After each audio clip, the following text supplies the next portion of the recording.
Stuck.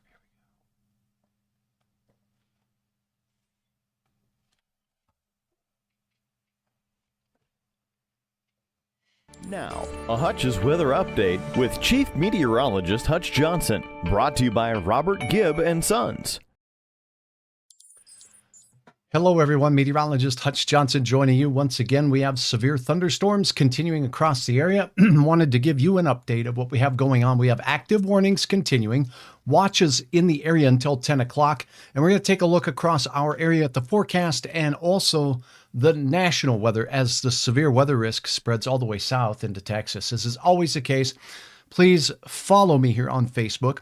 If you're watching on YouTube, thanks for watching. Go ahead and hit the subscribe button and the like button if you like what's going on here. And I got to tell you, if you have reports of what's going on, we're going to show you some pictures, but your reports are huge. They help us see what's going on because some of our areas are quite rural. And without your reports, such as those provided tonight to Hutch by Cody, then, well, I wouldn't have much information to share with you. But there is a progression of things we're going to start with just to show you what can happen even here in North Dakota and the Valley. First, let's start off with a look at what we have going on the radar. Here we go. The region of interest tonight, active severe thunderstorm watches in yellow showing up right here that you see across the nation, all the way from North Dakota, including Fargo and Grand Forks, through parts of southwestern Minnesota, not Minneapolis, but southwestern Minnesota, Sioux Falls, all the way south through South Dakota, central South Dakota. We also have much of western Nebraska, western Kansas. There are tornado watches in red here for parts of Oklahoma and the Panhandle of Texas, Dallas, Fort Worth, and even down in the Rio Grande Valley. Chance for some severe thunderstorms tonight, and in fact, active warnings across the board. Now, we do have some in our area. Let's get right to what we have going on. First, though, I want to share with you some content that was shared with me by viewers like you. And again, I appreciate your reports so very much. Here you go. You're watching Hutch's weather now. Thanks a lot to my friend Cody Mack for checking out what was going on in the skies over the valley. Look at this. Oh, my goodness.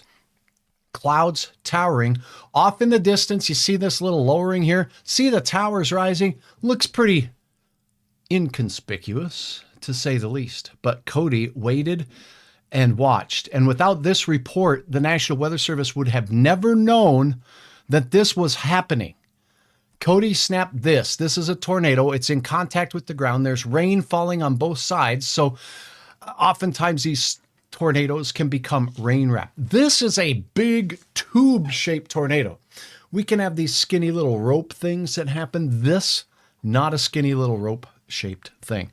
Hutch was on live covering this storm, showing you the rotation of it, when it happened, while it happened, and as the warning was issued. Thanks to Cody Mack for sharing with me. Now let's check this out. Another shot of the same big, huge tornado becoming more engulfed in rain. You see the dark around it getting wrapped with rain. Luckily, this puppy just landed out in the middle of the fields of Stutzman County in the northern reaches. I also want to show you this. Do you see this other little lowering on the backside here? Some of these storms can have multiple areas of rotation. This may have been one of them. The other thing to kind of see here that's really crystal fun and crystal clear is thunderstorms often have a flat base, but this area right here, that's called a lowering of the cloud base, called a wall cloud. That's what you're seeing here, another wall cloud. So wall clouds are attached to the thunderstorm, and it's where most tornadoes of significance are noted. So Cody Mack, thank you so very much for allowing me to share these with the viewers. Here's another shot from a cell phone.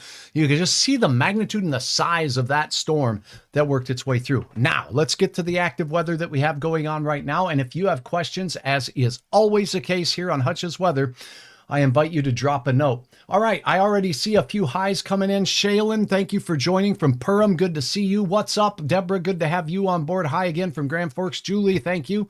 And boy, I got to tell you, what about the 11-day outlook? We'll get to the forecast of the next several days coming up. But first, we have a lot of weather like this. Hopefully, we're done with the tornado risk. But I do got to tell you, we still have severe weather right here in the Red River Valley, from the Red River Valley of North Dakota to the Red River Valley of Texas. All right, let's talk about it, shall we? Let's go first and foremost to the radar of the nation. You're going to see here all of the watch areas in our area. We're going to go skirt the nation. The yellow boxes are the severe thunderstorm watches. We have flood advisories for parts of Stutsman County where storms were just stationary. Severe thunderstorm warning for Valley City and Jamestown. Flood warning in Jamestown. Coverage coming shortly. Aberdeen, north of you, Brown County, seeing severe thunderstorms and a smattering of them right along and near the I-90 corridor from Pierre through Huron. Looks like the Chamberlain area. And there's a tornado warning right here that is in effect to the north of the Yale area, north and east of you in Huron, South Dakota. Tornado warning also in parts of northern and western Nebraska. This is just to the north of Harris as we see moving down towards Mullen. And then we also have severe thunderstorm warnings on a huge line. This is likely a Boeing line segment making its way out of the Ogallala area right toward North Platte.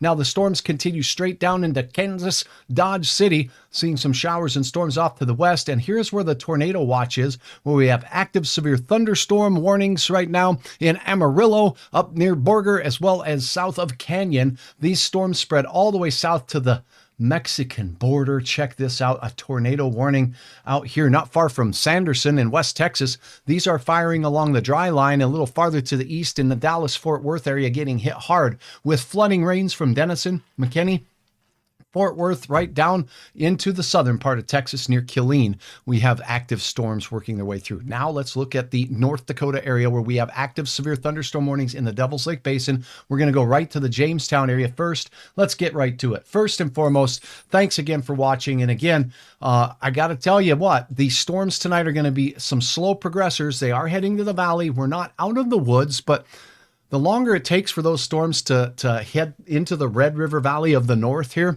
then the better chance we do to have to skirt by without any significant severe weather. Good evening, Stacy. Hello, Megan. Thank you so very much for your support, and I appreciate you passing the word right here that Hutch is on live. I got to tell you, working behind the scenes with my team on some awesome improvements to Hutch's weather. We're growing. Hutch's weather's growing. We'll talk more about that in a second. Right now, let's get to the radar data. I want to talk about Valley City. I want to talk about Jamestown. Let's get to the Jamestown $0.5 size hail and a tornado possible from this cell. That's right. So things have escalated pretty quickly here. Let's get to the radar up in North Dakota. This cell is moving through Bloom towards Spiritwood. There's the hail core. We see this notch taken out of the storm, and it's followed up by another one outside of the warned area. This is the one that we're worried about. It is passed just off to the east of the Jamestown area at this time. If you look at the loop of the last hour or so of radar data, you could see it's just skirting right along I-94 right now. Some sizable hail, upwards of 1 inch in diameter. And where you see the bite taken out of the storm, that is likely where we have the risk of that rotating part of the storm. Let's take a look, shall we? We can do this in a number of different ways. This is the storm relative velocity. Pardon me. We do see some light greens next to reds, so it's not completely evident that we have strong rotation with this particular storm. The inundated amount of rain here has caused the National Weather Service to issue a flash flood warning for observed flash flooding. Let's get to the top of that. Flooding from thunderstorms. First of all, thunderstorms most often produce flooding rains. So flooding is the most common factor with severe thunderstorms, and it is also the most deadly. On average, more people lose their lives to severe flash flooding and flooding than any other thunderstorm-related thing. So 1 to 3 inches of rainfall have fallen. 1 to 3 inches are possible continuing as more rain moves through the James River Valley. Remember, there's terrain in the James River Valley. That water rushes a lot faster than it does in the flatter terrain here of the eastern parts of North Dakota. So turn around, don't drown, find another way. It only takes 1 foot of rapidly moving water to sweep a person off their feet. And only as little as a couple of feet of water can sweep away large vehicles. So again, nothing to fool around with here. This is some serious business with regards to flash flooding in and around Jamestown as storms continue. See this little area here? There's another little couplet on the backside of this storm. It's outside of the warned area, but that is also an area of spin on this storm. I do want to take you to Valley City. The storm is not in your area yet. We got a new warning from the National Weather Service office for 3/4 inch hail and gusts of wind of around 50 miles per hour or so. Let's read what the Weather Service says to say. This is from Duluth, issued by Duluth. Okay. Something must be going on in Grand Forks. I don't know what it is, but the Duluth National Weather Service says until 7 o'clock, a severe thunderstorm over rural parts of Barnes County, moving east at 25, 60-mile-per-hour wind, and 1-inch diameter hail is possible. And there is some indications of low-level rotation on this storm. Hutch is here to cover you through this one. Let's take a look at what we have going on the radar. I'm going to show you the normal view you are used to seeing. This is called the reflectivity. Flash flooding taking place. This heavy batch of rain has pushed and surged through Jamestown, and you have more on the way, folks. So that's a concern. This storm system does appear to be following almost due east, but just a tiny little bit of a southerly trajectory as it works its way toward the Valley City area. I'm going to go ahead and time this out. Again, the movement of this storm at about 25 miles per hour has the hail core moving in the general direction of Valley City. We're going to pop that speed up to 28 because there is a delay in my broadcast, and I want to take that into account, and I want to give you extra time to prepare. Eccleston within around 20 minutes. This is your time, Central Daylight Time. Add 20 minutes to that, and we're going to give ourselves closer to that, 6:40 time frame or so. Sanborn, it's on its way towards you, and upwards of an hour yet to get to the Valley City area. So keep that in mind. It sounds like I've got new warnings coming out too. So these storms are picking up some punch as they work their way off to the east. And again, there's some rotation and spin showing up with this. While I have this here and while I have the radar data on, I'm going to look at a couple of things to analyze this storm in real time. And what we're looking for here, you're looking at what's called the correlation coefficient. How much alike are the targets in the horizontal and vertical axis? Because there's two orientations to this radar beam that goes out, and we analyze both. If the horizontal and the vertical orientation are very, very similar, then the correlation is high, and we see red colors. If the correlation is low, we see blue colors. What we're looking for here is a low correlation for raindrops, okay, but a high correlation would be raindrops, so that'd be the red. So we got some red, pardon me while I turn this other tool off. The red moving into Jamestown is some heavy rain, but outside we have some greens and yellows. This could be the hail that's making its way in. And on the end, what we look for if, let's say, debris is flown in the air, sometimes if you get dirt, dust, or anything else flying through the air, those objects are not alike at all. So the correlation is very, very low. So we might see some higher values here or reds. Now, when we take a look at the differential reflectivity here, this is how different are they. And the more different they are, well, then they will be red. And that would give us an indication that there may be something throwing up in the air or lofted up in the air. So let's go ahead and rotate this through. We kind of see these areas of red on the south side of the storm here. Is that something to be concerned about? Well, it does correlate with where we saw some spin. Put our marker here on the Homer area, okay? We're going to pause this. Now, as we look at the Homer area, we see some red being picked up on the storm. You see another little batch of red on the outside. Remember that storm that's following it up had some spin to it. Now we're going to look at where the spin is in the storm real quickly. Here's a look at the storm relative velocity. Where's Homer? Right here. Where's an area of spin? Right here. Where's another area of spin? This is very, very weak now, but there is one here. So this is a rotating couple of thunderstorms. There's not just one, there's a couple. Most of the rotating part of the storm is along and just south of Interstate 94. If you are in the path of this storm near Ypsilanti, if you are in the path of this storm near Homer, please seek shelter in an interior room. And I think it would be a fair idea to get to the lowest floor of a sturdy structure. Don't try to ride this storm out in something like a mobile home or a camper or anything like that. So get yourself to some more sturdy structure out there. Let's revisit what's going on up in the Northland. This is even outside of the watch area, and we have a very, very strong thunderstorm rolling its way through Park River, heading towards you guys, Grafton, Lankin rather. And I just told you guys on my last update that I did not believe that there was going to be a significant risk of severe weather in your area. Guess what? Hutch was wrong. This is a severe thunderstorm. What's the risk from this one? It is wind, folks. You do see reds and greens next to each other, but they're separated by this white line. What that means to Hutch is it's a broad area of rotation like this. It's not that tight. When a radar sees a tornado, the reds and greens will be right next to each other with no white in between usually, okay? We don't see that. But this definitely has some inflow into the storm here, and this is outflow coming out. So what you're looking at here is a very huge, gusty burp of wind. That's right. This thing is belching some nasty winds right now, and it's moving through Adams, and it's moving right into Lankin. So if you're in Lankin, get prepared for this gusty wind to be blasting into your area. Let's read what the Weather Service says. Piesik, Park River, Edinburgh, Lankin, you're all in the path of this storm. 60-mile-per-hour winds and quarter-size hail will be the main threat. This was until 7 o'clock, so it's for the next 39 minutes. It's moving northeast at 35 miles per hour.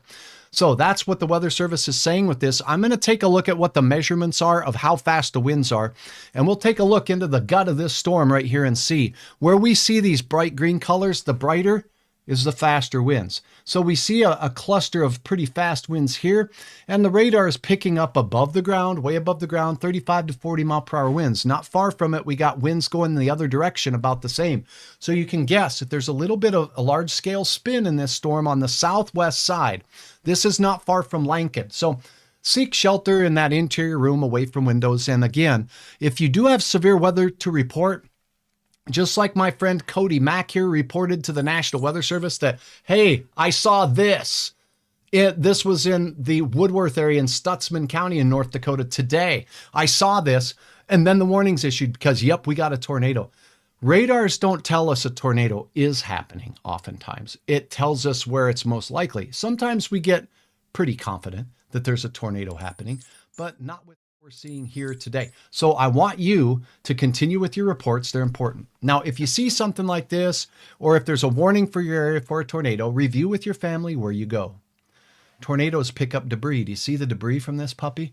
That sand, that dirt, the straw, or even the bigger objects like tree branches and limbs, or bigger things still like cows or vehicles flying through the air at huge rates of speed. Even a pen like this, even Hutch's pen flying through the air at 100 miles per hour is like a projectile. It'll go right through my hand, okay? If you get to a level that's below the ground, then you're below the level of the flying debris, and you give yourself and your family the best chance to survive a tornado. And in some tornadoes that are huge, it's the only way to survive a tornado because the winds can be up to 300 miles per hour. Now, that's not what I'm expecting in North Dakota tonight, but we have had the picture from Cody of a very strong and stout tornado. So we take very seriously now when we see some spin in these storms, and we watch them closely, and we rely on you. We rely on you to give us the reports.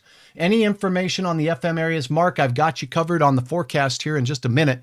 So I will get to that in just mere moments. I won't forget about you. I can assure you that.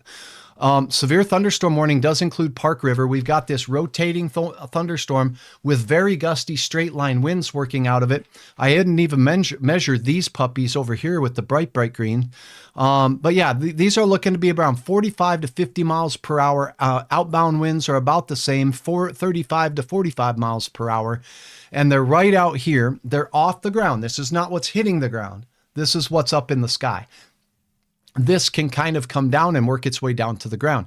Notice in Grafton here, we have a wind measurement. The wind is from the south. That's what this little blue thing tells Hutch, south at 10 knots. When this puppy gets there, your wind is going to shift and it's become westerly. So if you're in Lankin, you're fixing to get blown by this wind from the west and northwest. And that's going to be making its way in pretty quickly.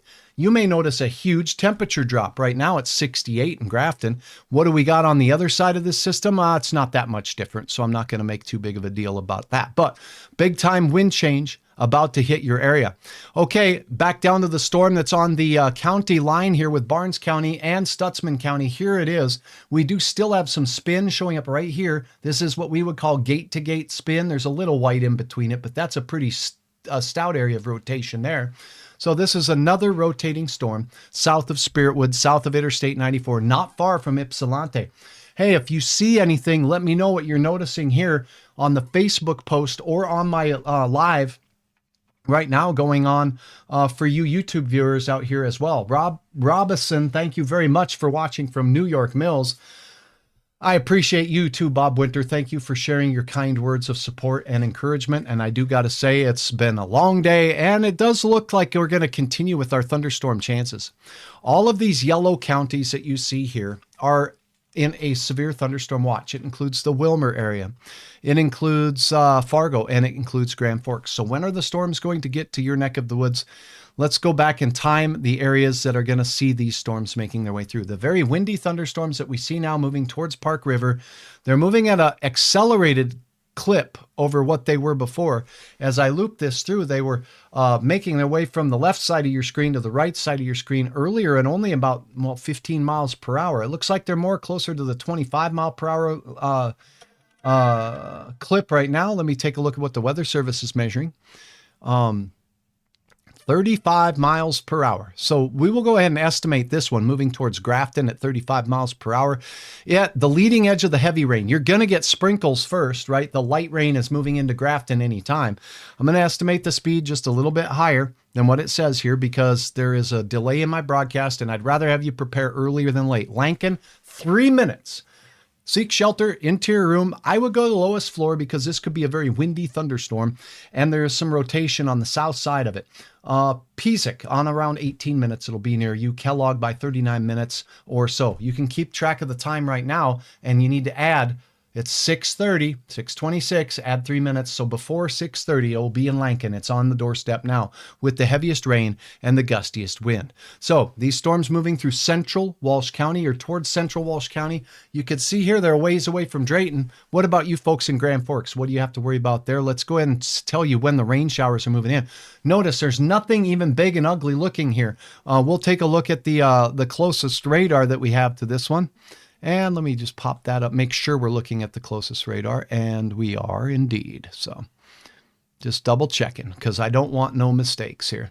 Okay, so these showers are moving east at about 25 to 30 miles per hour. Let's measure how far away they are. From Grand Forks, the main showers are, there we go. Let me remeasure.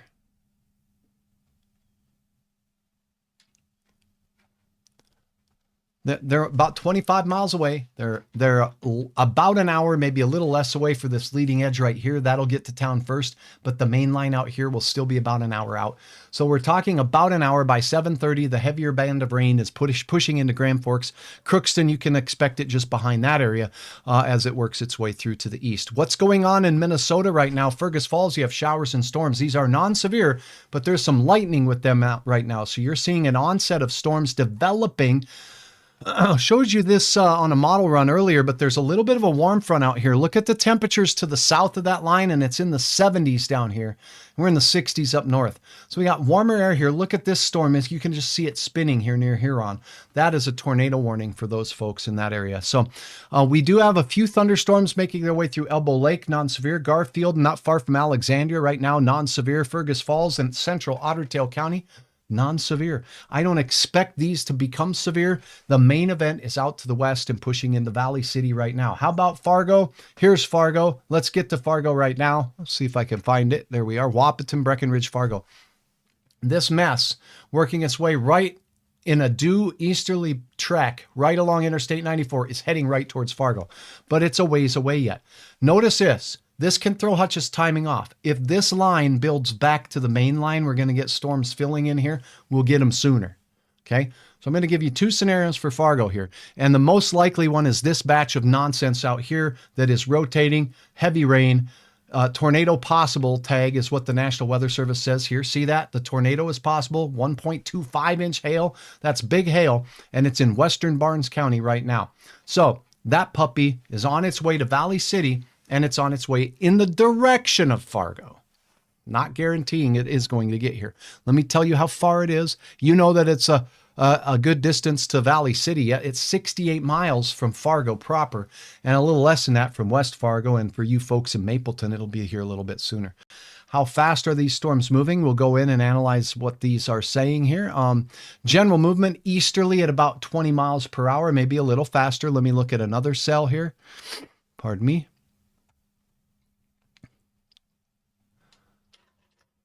Okay.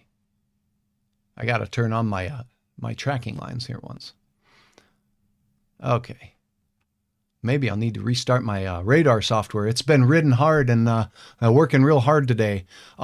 These storms are generally moving at about 25 miles per hour. So again, if they're moving at 25 miles per hour or so, the core of this storm is working in its general direction towards the Valley City area.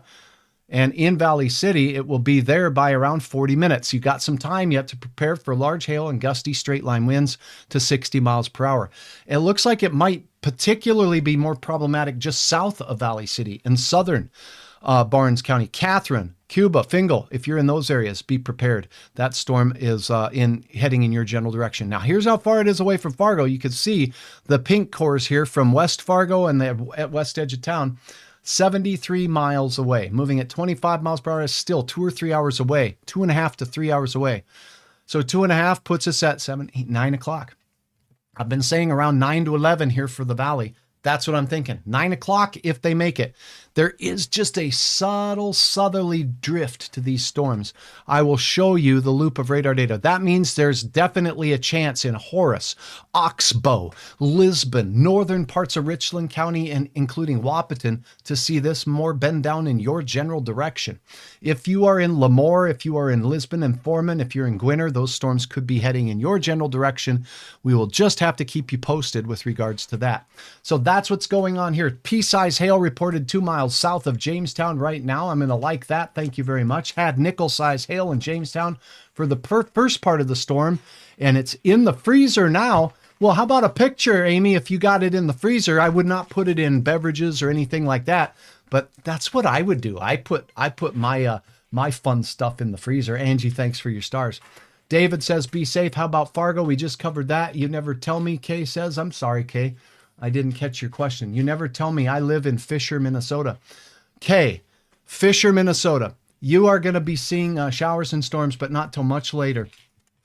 So if you want to take a look at the timing of this, we'll take a look at the timing of this in just a little bit. It's not that I never tell you I'm addressing the more urgent stuff out here right now, but in Polk County, I do expect that we're going to be seeing, let's see, you're going to get rain first, just showers, and those aren't too far from you as we take a look at your area. But I got to tell you that, between that Crookston area and Grand Forks right here, we got some showers now. There is a risk of some windy thunderstorms, but the risk for severe. Notice you're not in a severe thunderstorm watch. So we don't expect these storms to cross into Minnesota, at least northwestern Minnesota, and be severe. But this puppy here, this windy line of storms here, that one is the exception. So that one would be heading more towards Stephen, Argyle, and on towards Carlstead on the Highway 11 corridor up there, okay? So not trying to ignore anybody. Please bear with me. Give me the grace to have a little bit of time to catch more questions. I'm going to do the goodest that I can. Grand Forks, Alex, I just kind of covered that. You got rain coming here about an hour out from the heavier rain. My goodness, Don, thank you for the stars. Your support is appreciated.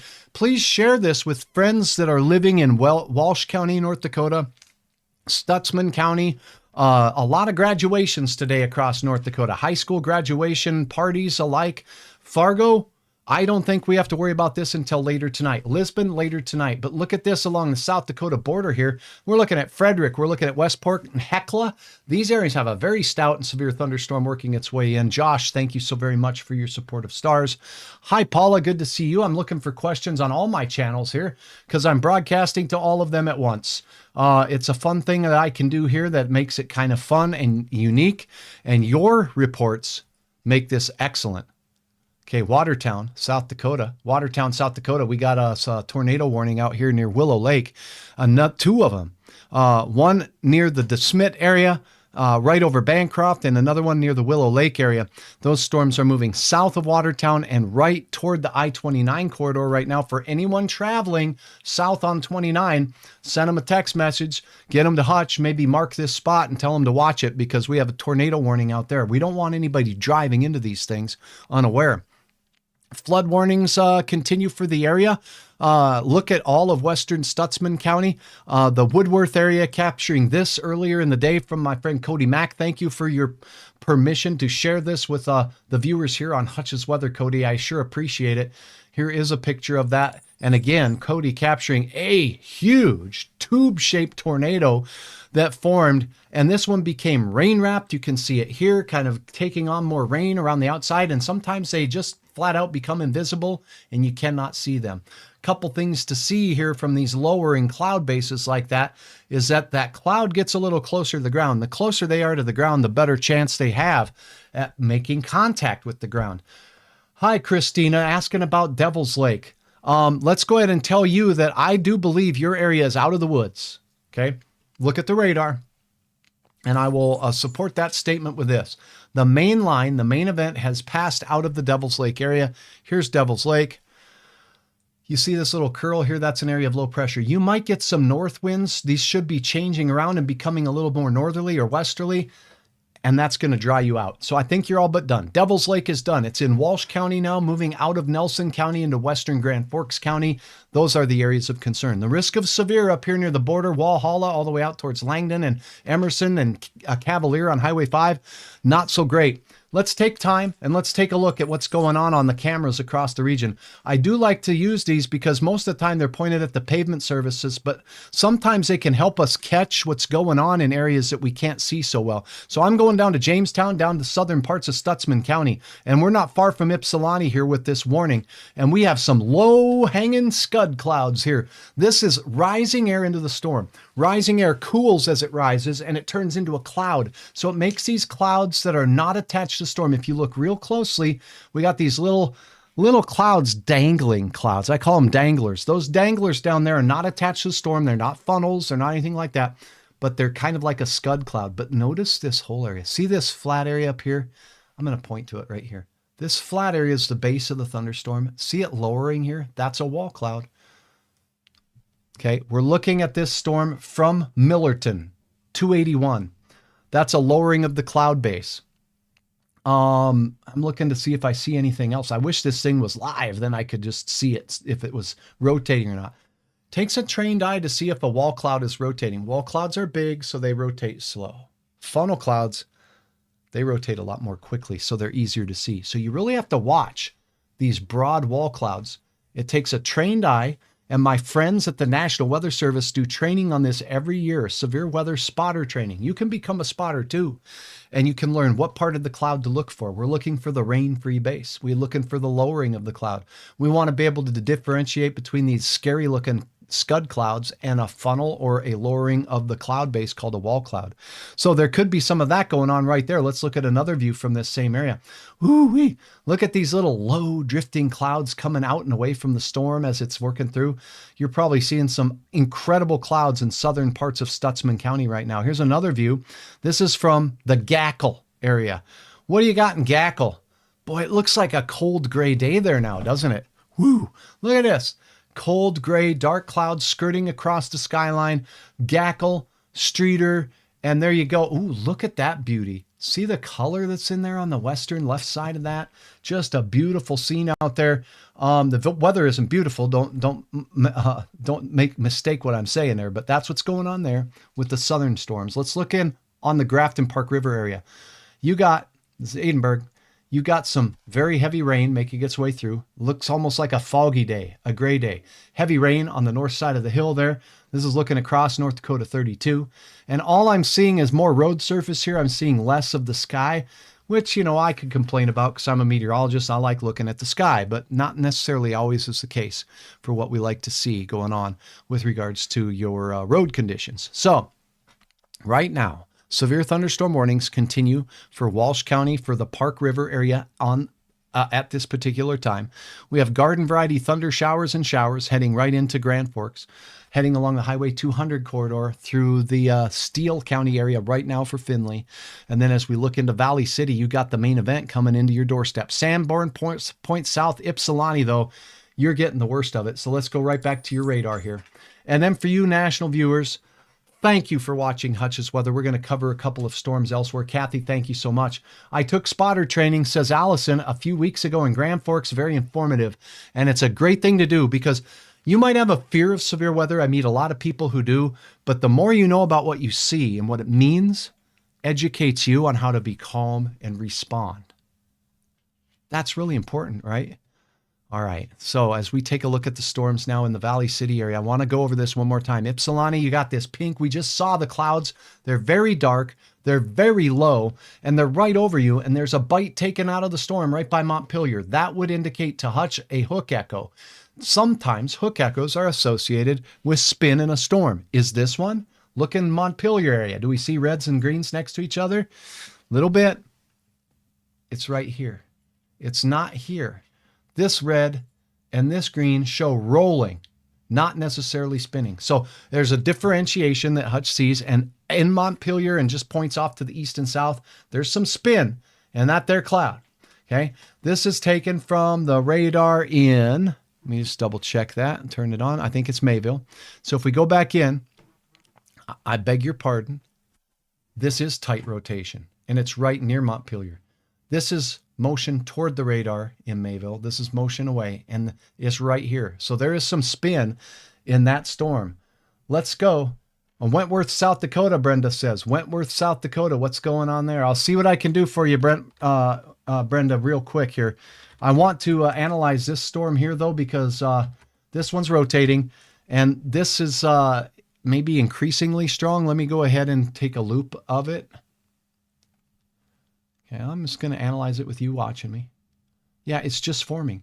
So in this area, we've got, this is just forming south of Ypsilanti, south of Montpelier. It's a pretty good little rotation showing up there in that storm. It's a dangerous storm if it's heading towards you. Seek shelter in that interior room. I would get into a sturdy structure. If you have time, get out of a structure like a mobile home, manufactured home. If you're in the camper for the weekend and the like, please get out of things like that. Okay, Valley City, you got some storms moving into your ballpark right now. There's a severe thunderstorm warning for you in Valley City. What's blowing in? Look at this. All of this activity is sliding to your south. I can't see that orange color, Hutch. Let's go with something a little bit more differenter. Let's go with this. Let's go with white. You can't go wrong with that one. All right. So see how we have just the yellows? There's like this line. These storms are just barely taking a little bit of a southerly tilt. It's good news for Valley City. It's less than good news for Catherine, Cuba, and places like Litchfield. The heaviest batch of rain and hail is heading right into the Litchfield area. It's heading right over Ypsilanti right now and Montpelier. And there's rotation with this storm where the bite's taken out right here. So Hutch will watch that very closely. Now I'm going to handle a couple of things. I'm looking at reports from the Weather Service locally real quick. Hail size. Okay. There's a correction by the Weather Service for some content that they had there. And let's see what we got. Okay, we got some spotter hail. There's some out in Dickinson. Some pictures of hail in Goodrich on the North Dakota side. And some rainfall amounts. Okay, so here we go. Storm moving into southeast North Dakota. Now, I beg your pardon. Keep watching. We're going to come back with the forecast in a minute. But right now, I'm going to go to a more national view on the radar. We're going to check this out. These storms in North Dakota are continuing to drive to the south and east. They are going to be making their way to Fargo, but not till much later. The rain is moving into Grand Forks, but the risk is severe weather there. While you have a severe thunderstorm watch in Grand Forks, the strongest of the storms have split, and there's some north of you and some south of you. Let's hope that trend continues, right? Your risk of severe weather in places like Dickinson, Bismarck, and McLean County here out towards the Hayes and Beulah area, I think has substantially dropped. Let's go to the Bismarck radar. We do have a couple of storms out to the west here. Let's go to this Williston radar here. A couple of storms firing out there. The chances aren't zero in Williston and in northwest North Dakota in the Lakes Kakawea area, but a lot lower than they were earlier with regards to the storm. We have four active tornado warnings in South Dakota. We're going to go from north to south. So if you have questions, let me know. If you're watching from Texas, let me know. If you have a question, I'll be happy to answer it. It's what makes Hutch's weather a little different. As a meteorologist of 26 years, I am spending a lot of time teaching students in the classroom, teaching college level meteorology. It's a good idea to ask those questions because you can learn more. Kim, good to have you on from Trail. Nice to talk to you. Jonathan from Fergus Falls. All right, here we go. South Dakota, north of Aberdeen. This is in our area. This is heading toward the Sand Lake National Refuge, and this is a tornado warning for this storm here near Frederick. This is baseball-sized hail. Baseballs, okay? right here. Look at the hook. You can see this classic hook shape right here. That's where your tornado is most likely to be. There could be another one right up in this notch here that's older and decaying. This storm is moving off to the east-northeast, and it's moving at 12 miles per hour is all. It's a creepy crawler, and it definitely has what we would call a textbook hook to it. Okay, let's watch the loop of this one. If it's a slow mover, we should be able to see it advance through. Do you see this little green area here? That's an outflow boundary. So you got this outflow from the thunderstorm, that outflow running into the inflow, causing the inflow to rise and rock into that storm faster, and it's twisting right there. I would be very surprised if we're not seeing a velocity couplet right where the hand is on the radar. So what's a velocity couplet? You've heard me talking about the greens next to the reds. And let's look at the Aberdeen radar. I think this is it. So yep. So this one is showing that, well, let me see. Let's go ahead and loop it. Yeah, we got a huge outflow out of this storm right here, and it looks like there might be some evidence of the couplet still right here, but it's on the far southern side of where that tornado warning is. So anyone in and around this, including Westport, Columbia, Ordway, that storm is generally bringing its rotation to the southern side or the southern flank of the storm, and this is an outflow from the storm, likely called a rear flank downdraft, and it's wrapping around and it's causing a line of clouds right here that we're seeing on the radar. So that's what's going on in northern South Dakota, Brown County, north of Aberdeen. Active tornado warnings in and around the Willow Lake area. You can see the greens next to the reds, still rotation showing up right here. It's moving towards Willow Lake. If you are in Willow Lake, seek shelter immediately. Let's see, this is a radar indicated with golf ball size hail heading your way towards Willow Lake. Get out of campers. Get to a sturdy structure at your earliest convenience. You have a little bit of time in Willow Lake with the movement of this storm being generally only 10 miles per hour. Let's put it on the timer here and see how long it'll take to get to Willow Lake. I'll put it at 14 miles per hour here so we can estimate it for you. Okay. That one will be near Willow Lake in about 20 minutes. Maybe less. So again, you have time in Willow Lake to seek shelter in a sturdy structure. That is a dangerous storm in a recreational area. We also have a tornado warning for this little bit of shear showing up down here on the south side of the storm. This one may have been observed. Let's see. This is a radar indicated tornado, some small hail, and you can actually see on the radar screen here this bright red next to the greens, and it's right here traveling right along the county line. So they extended that tornado warning down into the county just to the south here as we're looking, and that's in Kingsbury County, not far from the Bryant area. So that's what's going on in South Dakota. Active tornado warnings, severe thunderstorm warnings as we go toward the I-29 corridor. You're looking at areas outside of Granite Falls and Providence. So these storms moving east, this is north of Marshall.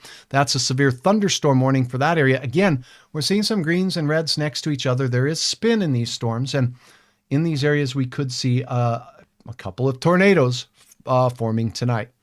Back to the radar in South Dakota we go, but let's go down south to Nebraska, shall we? Nebraska, we have active severe thunderstorms for North Platte. A long line of severe thunderstorms. Considerable damage is possible. Look at the wind speed, 70 mile per hour winds and 1.25 inch hail. So this is a very windy line of storms. I would not be surprised if we're seeing this backwards C shape to it as we look in on it here on the radar display. We do. See the bright colors that we're seeing here? These are some very, very stout wind speeds blowing away from the radar, and that's heading right in the general direction of Hayes Center. How fast are those wind speeds? Now, this is going to be aloft above the ground, but this is measuring 69. I saw a 69 in there. Okay, so some of these pixels here that are bright, yeah, 63, 64 mile per hour gusts above the ground. That can mix down to the ground with hail and wind dropping out of the storm. So that's a dangerous storm, and gusty straight line winds are going to be the main threat. This one is basically in rural portions of central and southern Nebraska, but look what's heading towards North Platte. This is some strong thunderstorm activity here too. We got some stout winds. The measure marker you see up here, 45 to 50 mile per hour winds in this system off the ground. It's blowing towards North Platte and heading in your general direction. So again, batten down the hatches, tie down the lawn furniture and the trampolines, and you have time in North Platte to respond and seek shelter in that interior room, staying away from windows.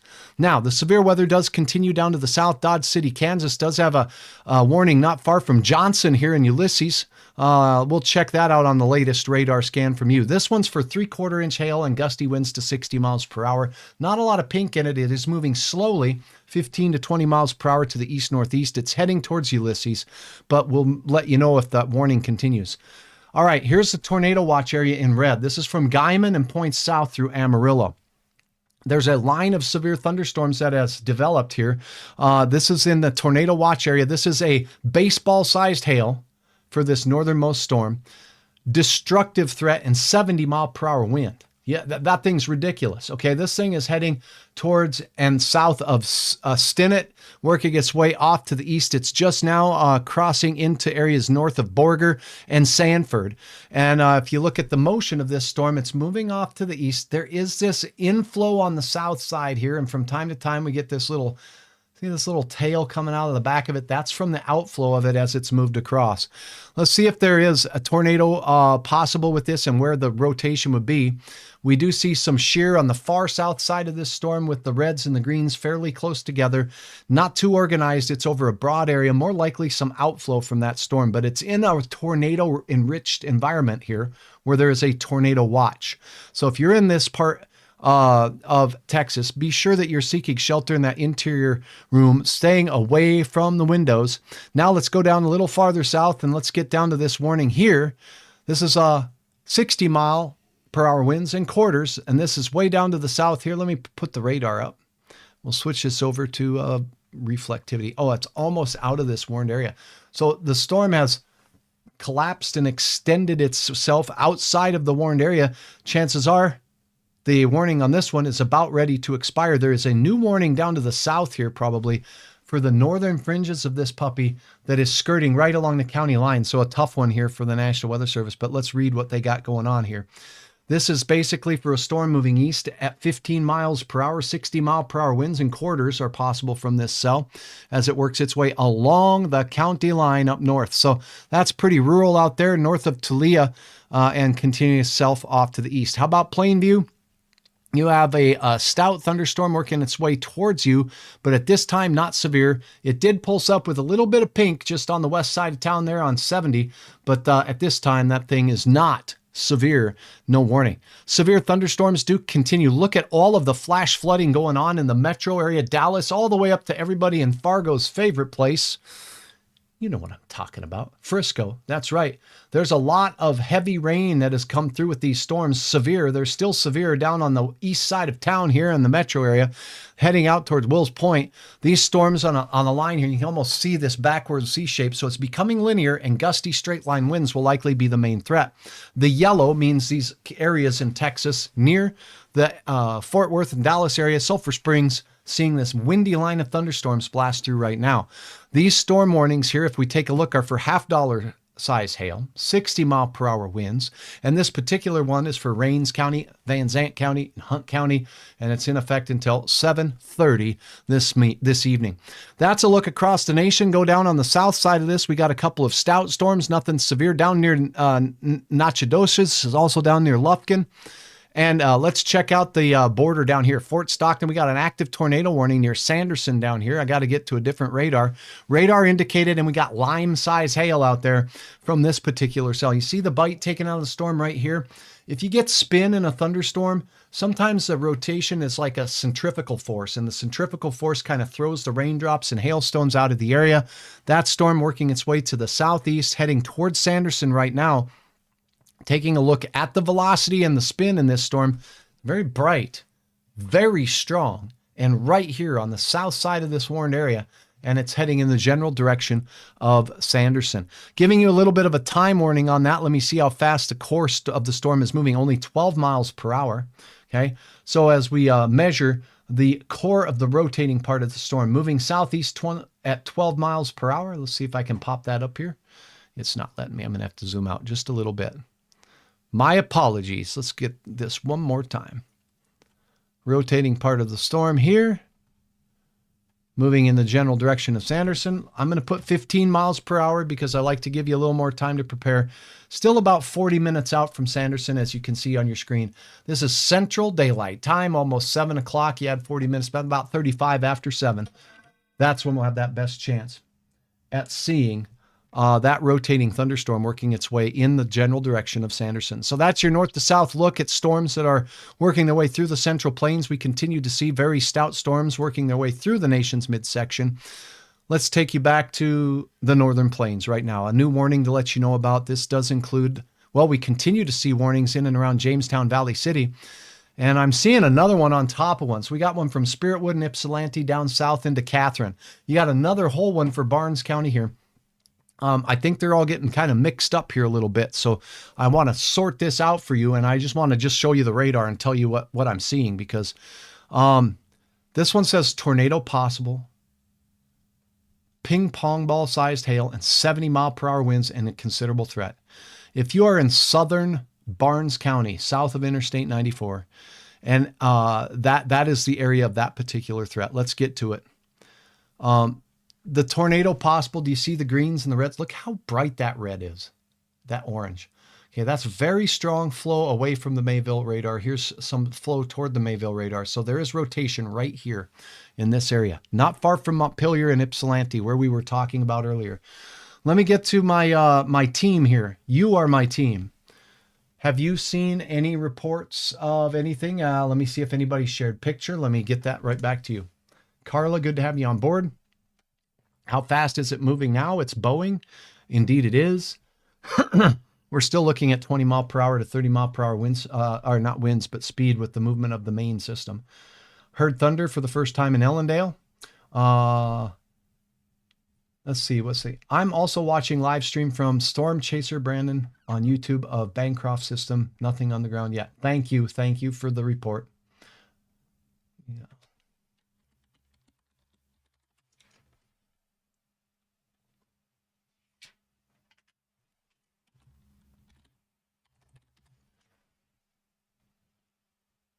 Yeah, I'm just kind of perusing for some reports from everybody, and they do mean a lot, so thank you. Somebody's asking about Sioux Falls, Bemidji.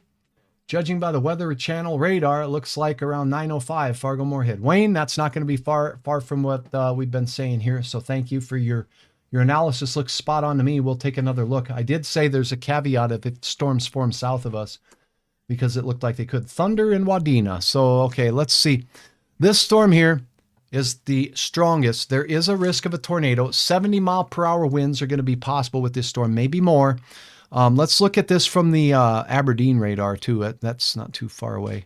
We have that active tornado warning to the south here too. So let's take a look at. Okay, so what I'm doing and why I'm doing this is to see if multiple radars concur on the location of the spin, and they do, and that there's even still spin there, and they do. So this is basically off to the north of Marion. It's up towards areas not far from Montpelier and Ypsilanti. Let's look at the Bismarck radar. That's going to be really a stretch, but we'll go ahead and take a look.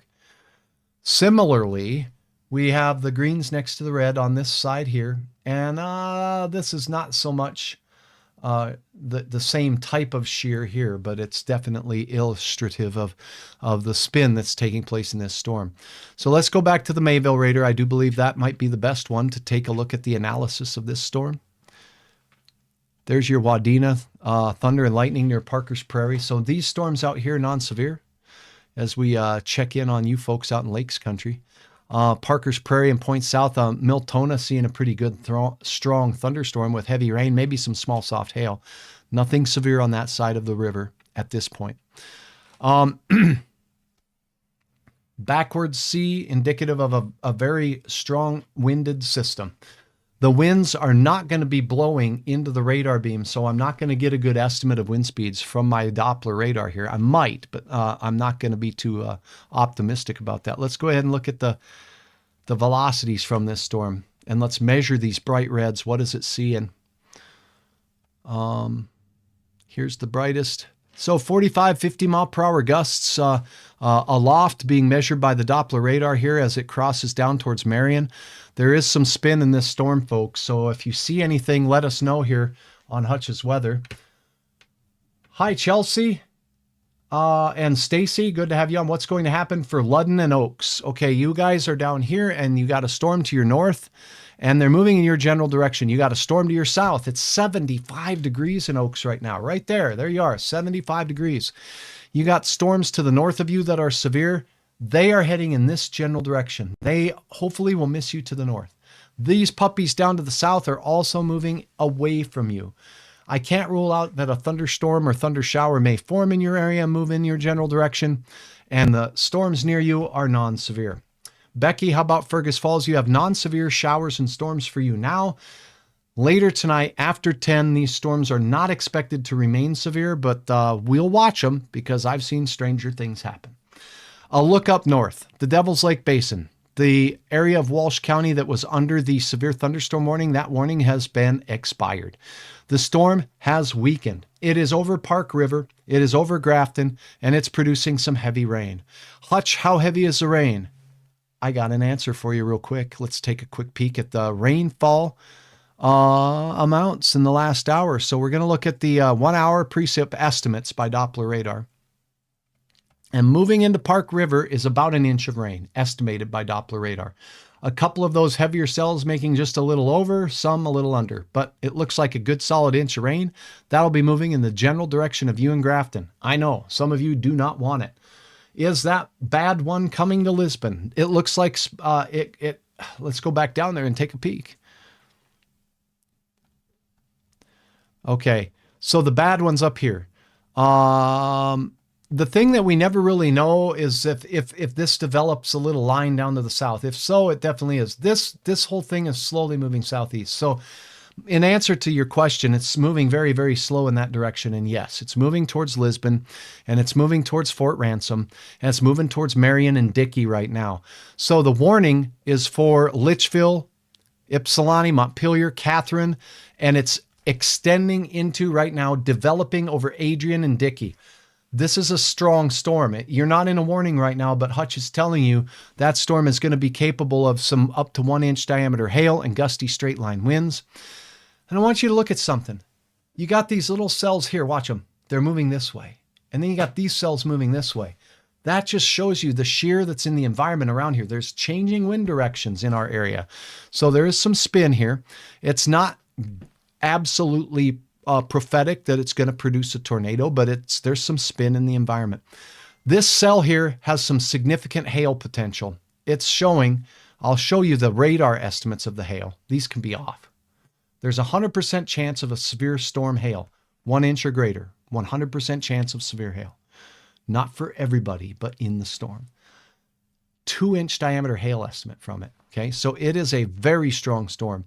Luckily right now, that puppy is over rural portions of Stutsman County and drifting very, very slowly through rural Stutsman County. A new development near Adrian, though, that particular cell I don't have a measurement on, but I'm going to tell you that looks like it's pretty strong. Let me take a look at something here. Reflectivity, do we got any bings on down the line? Nope, I don't see that. Okay. All right, so that storm is developing. Let's go up one scan in height. Let's go up to tilt 2 and see if the pinks are making it up to that level. Yep. So what that means is the large hail is getting lofted higher in the sky. The higher it's lofted in the sky, the better chance it has of making it down to the ground. Paula, Stacy, thank you all for your stars. Please share with others that you know tonight that Hutch is on covering the weather. Not everybody knows it. Not everybody knows or uses YouTube or Facebook, but you can pass along the word, and I sure appreciate you doing that. Fargo. Do you see we have rain? Look at these long white lines. This means that this rain shower here in northern parts of Cass County near Page and Hope and Sibley and Colgate, moving in our general direction, looks like it's picking up some speed right now. So if I loop it, let me see if it looks like no, it's not moving too fast. It is stretching down towards Amenia right now in Arthur, Erie, but it's not moving fast. How far away is it from Fargo and West Fargo? So in West Fargo, oops, I'm sorry. Got to get the right tool out. The rain showers are only about 31 miles away. I'd be surprised they're not even moving 31 miles per hour right now. Maybe 20. So Still over an hour out. That puts us at 8 o'clock at best 9. This, tornado warning. Okay, here we go. Would somebody please pass along that we have a tornado warning and Hutch is going to be covering it. I'm going to do it now on my channel right here. So bear with me while I put this out. Active tornado warning for the storm I just showed you was spinning down to the south. So we're going to get on that storm right now. Here it is. Active tornado warning, Catherine, Litchfield. It's not for Marion, but I'm telling you, it's moving into the northern part of your county there in the Lemoore County area. Radar indicated tornado, ping pong ball size hail. 40 minutes is when the warning expires. I'm going to cover it intently here, but let me go ahead and post on my page. Covering active tornado warning. Now.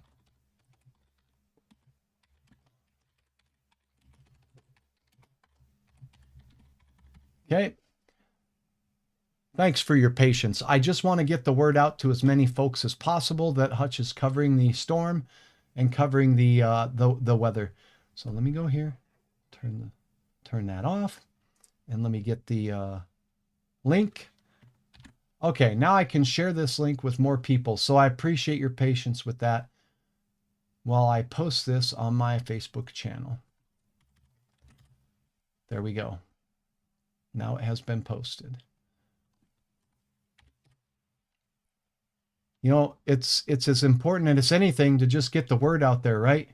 To our neighbors that we have tornado warnings. Some people are out and about doing their daily things. They're celebrating graduates. And I just want to make sure people know what's coming their way. So I'm going to pop this up on another channel, another post as well. Here we go. All right. Here's your coverage. Let's talk about this. I'm going to turn off the thunderstorm watch area. It's in the way. And then we're going to focus on this active tornado warning that has just been issued. It's kind of a weird shaped box because we're dealing with a couple different areas here, a couple different National Weather Service offices. Dickey and Lemoore County here, you're in the Bismarck area. You have a severe thunderstorm warning. There is a tornado warning here in the Litchfield area from the Grand Forks office, I believe. Let me see who issued this. It might be Duluth. For some reason, nope, this is from Grand Forks. Duluth issued something earlier, which I thought was kind of funny. I don't know if that was a typo or not. Let's go right to a look at the text. The radar says, the National Weather Service says, it's moving southeast at 20 miles per hour, ping pong ball size hail. It's a radar indicated tornado. It's not on the ground, nor do we have confirmation of it at this particular time. But what we are going to do is take a look at the velocity, and I'll show you exactly where the spin is with this particular storm. Can you see it? Holy cow buckets. This is just outside of Marion, and it is quite intense. The bright orange colors that you see there, yellows, next to the bright greens is very strong spin. That's shear. And now we can see if there is any evidence near Marion. If you're in Marion, I think you should be seeking shelter right now. There's not a tornado warning for you. It's heading right towards you, though. This storm is tornado warned. It does look like it's really spinning tightly. And this storm is dangerous. And if you are in a manufactured home, mobile home, please get out of structures like that, a camper, an RV, and get into a sturdy structure right now and get to the lowest floor that you can get into. So it's basically in rural portions of southern Barnes County, southwesternmost Barnes County. You see the bright colors right next to each other, right where Hutch's hand is.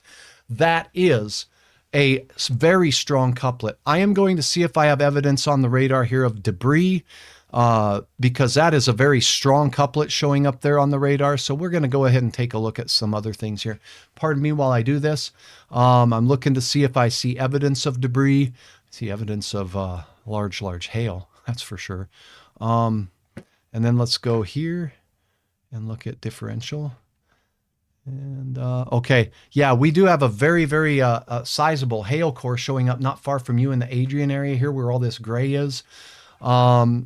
I'm looking at differential reflectivity, so I'd expect to see high differences in the reflectivity of the storm that's moving in the general direction of Marion. And you see this little area of red here. I can't guarantee you that's what we're seeing, but that leading edge right there is likely, at least if nothing else, some dirt and dust or something getting kicked up by the storm. It shows up as looking different than the raindrops in and around it, looking different. This is some big time hail right here, potentially moving in towards the Adrian area. I would not be surprised if it's greater than an inch in diameter for sure. So let's go back to the reflectivity. Yes, we've got the pinks on there. I don't see the typical hook echo with this storm, but it certainly is a big storm, and it certainly is going to be capable of rotation. It's a Doppler radar indicated tornado. It's moving right towards Marion right now. Litchville, you're in the warning. Catherine, you're in the warning for this tornado as well. So an active tornado warning continues. I'm going to take a look at all of the available possible things that I have to look at here. One thing is going to be the National Weather Service Forecast Office in Grand Forks, seeing what they have. Tornado warning, Barnes County, intensifying, radar indicated. If there's a tornado there, somebody is out there chasing it and doesn't see it, but it's certainly got some spin to it. So again, I would heed the warning on this one, even outside the area, even in Marion. I would be heeding the warning because that is some tight rotation that's showing up with this particular cell. Let's see if that rotation is evident on the Aberdeen radar here. It's starting to get a little bit closer to Aberdeen than it is to Mayville. So, okay, we still have the Marion storm. It's still very bright red. It still shows the risk for some very sizable hail in Marion. Yep, you've got bright reds immediately next to bright greens right there near Marion right now. So Litchville, I'm not saying you're not in the area of the tornado. You are in the tornado warning, but even down south into your neighbors down to the south, we're seeing that in the Lemoore County area, that rotation is making its way down in your general direction. I'm going to hop over and look at some content over here from the DOT page right quick, just to see if we could see anything from the DOT cameras out in that area. So Litchville, Montpelier. Let's go to Montpelier. That's going to be on the north side. It is just raining buckets out there, so we won't see anything with that heavy of rain there. We need to get south. Let's go here. This is Ellendale and Ashley. Let's see. This will be a stretch too because it's a little ways away in the distance, but nope, not able to see anything from that view. Ah, boy, let's see. I don't think we'll see. Oh, here, let's go to Verona. I think the Verona one is a little difficult to see stuff at there. Very pointed toward the road there. Yeah, okay. So I'm not able to get any confirmation from anything on the DOT cameras out here. Let's look at Foreman and see what your skies are looking like. Dark off to the opposite direction there. Okay, so I'm not able to confirm anything on the DOT camera. I do appreciate your replies with regards to what it is that you're seeing. Phone's going off for a tornado warning in Fort Ransom and Lisbon. Kylie, we're covering it right now. Indeed, that's a tornado warning is for the northwestern quadrant of your county. It's not in Lisbon yet, but Fort Ransom it is. If you are at Fort Ransom, that there's a storm near Marion right now that's heading in your direction.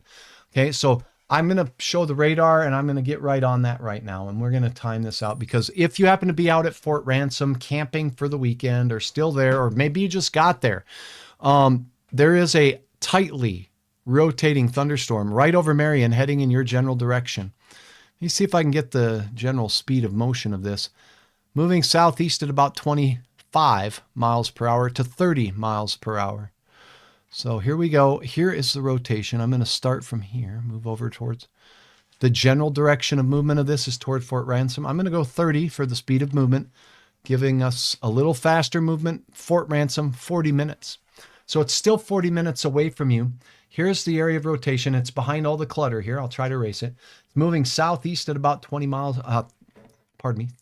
per hour. And it will be over rural portions near Marion right now. And in Marion, that storm is rotating over you. There's not a tornado warning, but the rotation is right over your area.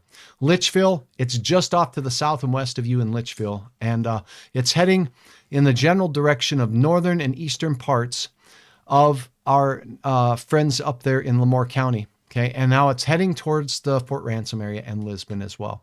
So that is a look at that particular warned storm. What we have going on in our area up to the north, Grafton, you have a thunderstorm statement from the National Weather Service, a windy and heavy rain producing line of storms moving in on the Grafton area. Right now, that storm's moving off to the east. It looks like it's moving still at about 20, what does it say here? 20 miles per hour. Moving east at 55, huh? I don't know about that. Let's take a look at the last hour of data. Sometimes the radar does overshoot how fast it's moving. I don't think it's moving at 55. 14.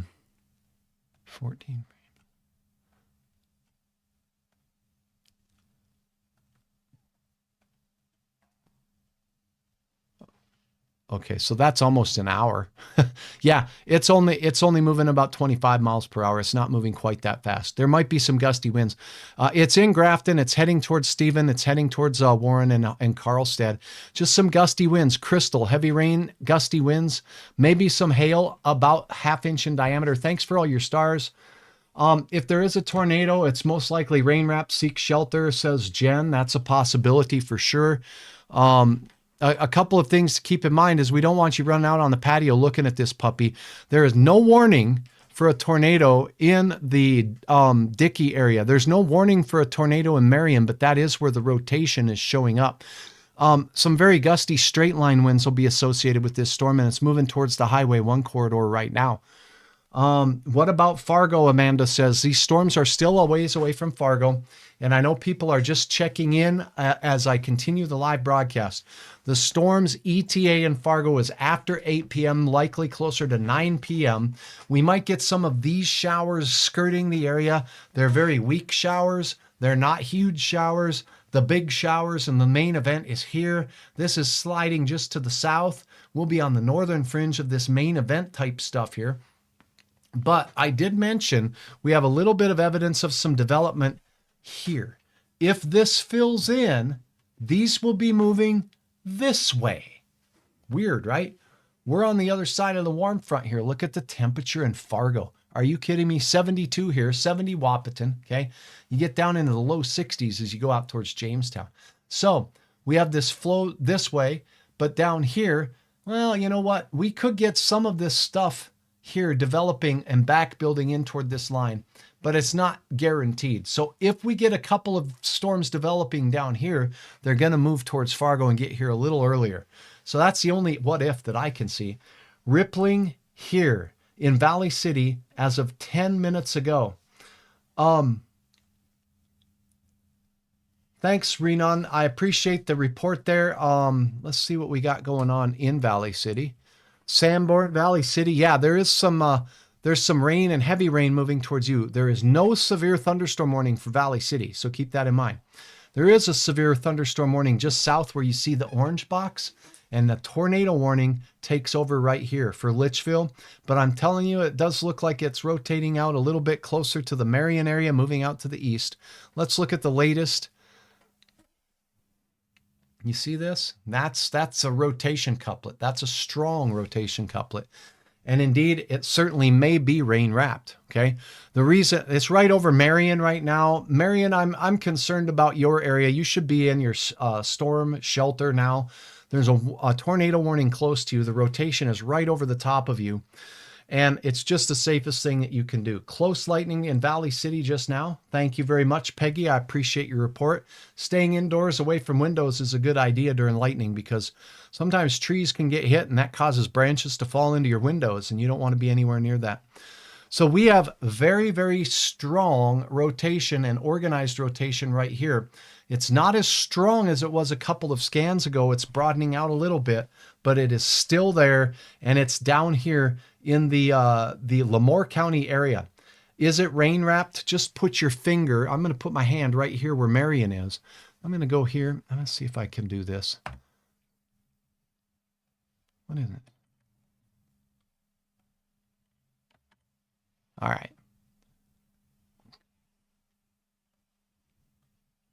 If you look at the Marion area here, now we've got 3-inch diameter hail estimated by the radar. Do you see that? Do you know how 3-inch diameter hail? The amount of wind blowing up to support 3-inch diameter hail potential is going to be significant. Okay. Two other things to keep in mind. You see this little shape right here? Okay. And I know that's the wind field, but it is still showing us a changing in wind direction with height right through this area. Let's take a look at the reflectivity on this storm. You can put your finger on the Marion area here and look at where the rain is. So the rotation is right over Marion, but we also have hail wrapping around it. So is it rain wrapped? Is it hail wrapped? It sure could be. Let's watch the loop. Let's see what it does.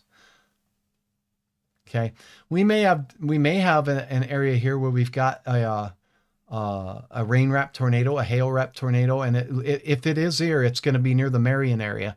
It may still be near Litchfield. You're in the tornado warning too. You should be seeking shelter in your interior room, staying away from those windows and get to the lowest floor possible.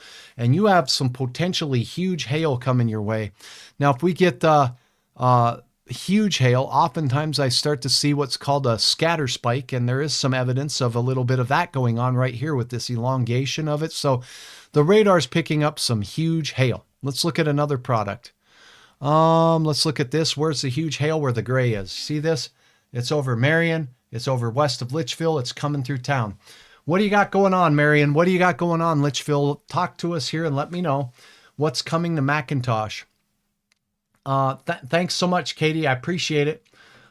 We definitely have a chance for some showers tonight in McIntosh, but as far as the severe risk goes, we'll just have to wait and see.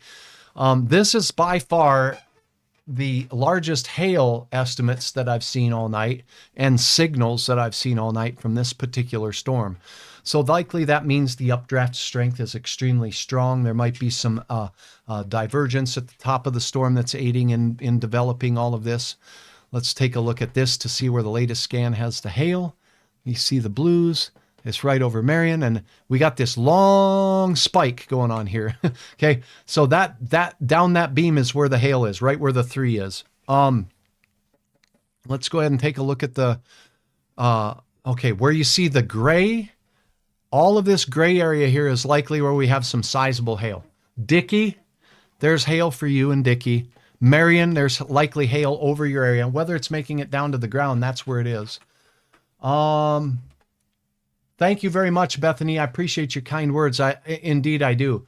How about Grand Forks? Looks like it's all kind of going around us. Erica, that's probably the case. You're going to get some rain showers. There's a heavy cell north of you in Walsh County, Minnesota, and there's some heavier cells down to the south of you heading through the Valley City area now, and we have an active tornado warning down here. Now let's take a look at the, this is a fun one.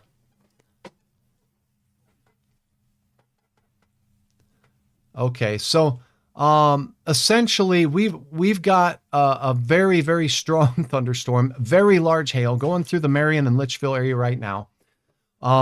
We don't have a lot of reports coming. I'm going to check in again with the National Weather Service office. Flooding going on in and around Cleveland, North Dakota, right on I-94. I've got evidence of that showing up.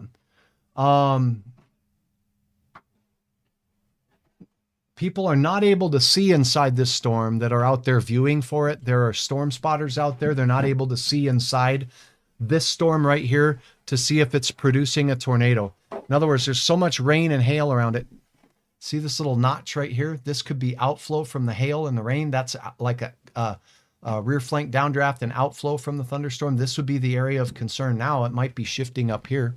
Okay. This will be very gusty wind and huge hail right there with regards to that storm. So what I'm seeing from the National Weather Service office from Bismarck, Ypsilanti, 2.38 inches of rain. Marion just got a 67 mile per hour wind gust. That happened just minutes ago. 67 mile per hour. We just talked about Marion. So 70 mile per hour winds blowing here where we got this backwards C shape. Up to 70 mile per hour winds, maybe more in isolated places. Remember, we got a physical measurement from the North Dakota Agricultural Network right here in Marion. But that's one instrument in one place at one time. This is a solid line of gusty winds. We may not have measured the strongest wind gusts out of it. here where this apex of this bow is right here, that would be a ideal spot to see some of the strongest winds purging out. And that is heading in the general direction of Fort Ransom. The rotating part of the storm, huge hail heading into the Litchfield area, it appears right now. So where we see these pinks here, that's huge hail. And right here, we could have ourselves a rotating part of the storm once again. So let's take a look at that. Okay. Let's look at the shear and the spin in the storm. This is a look at the velocity only. So we've got very, very strong outbound winds next to some fairly strong inbound winds. So there's still a lot of shear and spin not far from Litchfield and Marion. Okay, let's subtract out the storm motion, which is across the beam, which ain't going to subtract nothing out. So yeah, we're looking at some stout thunderstorm activity. Okay. Another thunderstorm warning has been issued for the Napoleon area here. Let's take a look at this. Quarter-size hail. This is from the National Weather Service in Bismarck. It's in effect until 8 o'clock. Storm moving east at 20 miles per hour. This storm system is capable of 60 mile per hour winds and quarters as it works its way through quarter-sized hail, I should add. Let's get to the regular display of radar, and you can see there's two cells, one near Streeter, just to your south, and this one here just straight south of Gackle. Those two cells, each of them will be capable of up to around 1-inch diameter hail, 60 mile per hour winds making their way out of the storm. So these storms are heading their way in the general direction of Lisbon. Here's Fargo. This movement is south and east. Lisbon, Gwinner, Richland County will be in the path of this particular thunderstorm cell. Well, that's where that one's heading. The garden variety showers making their way through Valley City with some rain, some lightning, and some gusty winds. Heading into Castleton now with some light rain shower activity. Rain is more likely here in Fargo than this really, really nasty stuff the way it looks right now. But we do have temperatures in the 70s, and we do have some unworked over air, if you will. So we'll have to see how things transpire and if more thunderstorms develop with this. Right now, though, it's a good sign that these are steering to the south of the FM area. The active tornado warning does continue. Let's take a look and see. I have a couple of different places where people sometimes send me images, so I'm going to check those right quick and make sure. And again, I'll tease you that I have some fun things coming up. Hey, hail in Jamestown, Courtney, thank you for sharing that. I'm going to put out an open blanket request for all of you that if you upload a picture and share it with me through messaging, make sure you let me know if I have permission to use it on my channels. If I do, I'll use it, but I can't use it unless I have that. Oh my gosh. An Ypsilanti picture from Sarah. Sarah, thank you. That is amazing. I would love to have your permission to share that view of a supercell thunderstorm rocking its way from the Jamestown area, looking at it from Ypsilanti. This is the same storm you're looking at here. And yeah, Sarah got a beautiful view of that. Amy, hail that was greater than quarters in Jamestown with the first line of storms. That's great. I should pass that along to the Weather Service office. I don't have a time for that. It says 6:36 when you sent it. So I'll send that to the National Weather Service, and I sure appreciate it very much. So give me a minute to type this up.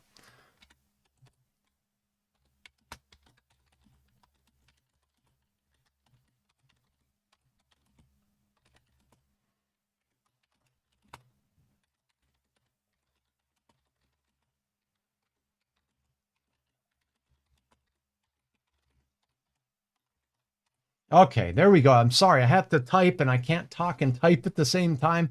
It's hard enough to walk and chew gum at the same time, if you believe me. Now, let's see. What else do we got going on here? What has people sent me here? Looks like. Yep, Jeremy, looking good. And oh my goodness, here is a downpour. Jody, thank you for sharing all of your videos. Looking to see where this was taken at. Jamestown. Flooding rains. All right. So we're going to take a look. Tornado warning. Looks like we got a new tornado warning. So I'm just looking to see where it is. Aberdeen. Okay. So we do still have a tornado warning in South Dakota. Till 7:45. Okay. That's an older one. Okay. All right, so I think we're all caught up with tornado warnings. South of Hecla, a storm moving out towards the Claremont area. That storm had a tornado warned part of it, but it has exited the warned area. And let's get to the radar that's a little bit closer. Let's see if I can pull up the radar from Aberdeen here. It's right next to it. You can see that this storm has mainly exited the wildlife refuge here. It's heading in towards Claremont. It's still showing some very, very strong hail signatures. Let's check the velocity signatures from the radar. That's seeing some bright red pixels next to some green ones here. Not very clear or organized tight spin with that particular storm. This warning expires soon.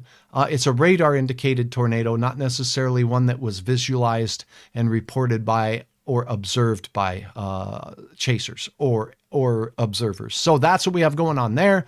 The tornado warning does continue here for the Fort Ransom area. As far as the velocity goes and the spin goes in the storm, it's now moving into this area. Okay, the big white line here, we got greens and reds next to each other, but this is this broad shear that's taking place ahead of the storm. This area right here, crossing over Highway 1, not far from Fort Ransom, is where the tighter rotation is. And I will go ahead and estimate the movement of that. Generally moving to the south and east. It's generally not moving very fast, but I will put it at about 18, calculate that. Fort Ransom, it's still upwards of 20 to 30 minutes away from you and areas south of you. So we'll keep you updated with regards to that right here on Hutch's Weather. I'm going to stick with you until this active tornado warning is all but said and done. I got a kitty cat here wanting to help with the weather, so it's always kind of a perfect moment to share in the coverage, I guess you will. So here is a look then at the active warnings in the area. We got a lot of flooding going on, a lot of flooding reported. Thank you for all of your pictures. Is Hillsboro getting bad weather from this storm? Well, there is rain showers moving our general way right now. But as far as the severe stuff, it looks like to me, this batch of the real nasty stuff that you see here that's all highlighted with warnings is steering just a little bit south of Fargo. So with any luck, Fargo, Hillsboro, Halstead, Crookston will miss most of this severe nasty stuff. Grand Forks could be the same way. Let's shift over up to the radar here in our area. And let's see.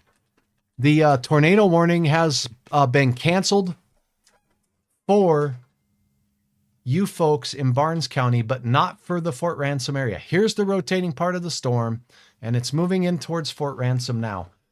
Don't know what we got as far as reports. Let me see your reports. Traveling to Wahpeton, Fargo around 8:30. Do I have anything to worry about? Yeah, that's about the time, Jamie, when the storm should be moving closer to Fargo. So between Wahpeton and Fargo, if you leave at 8:30, I'm hoping the storms are not in Wahpeton yet.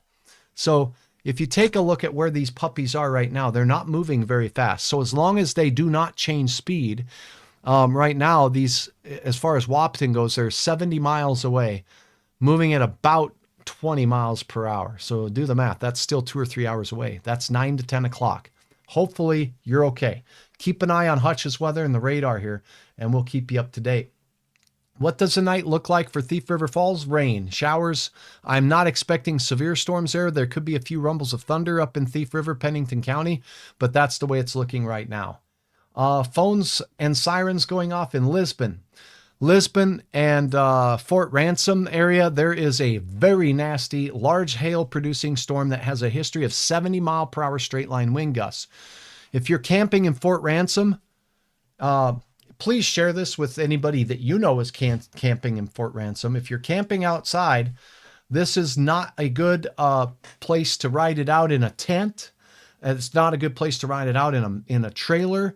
If you've got a camper, get out of stuff like that and get to something more sturdy. This is one nasty storm, and there's some oh, hi, Pedro. He's shaking. All right, so we've got some significant hail. You see the bright blues here in there and the pinks. This hail core is heading right towards Fort Ransom.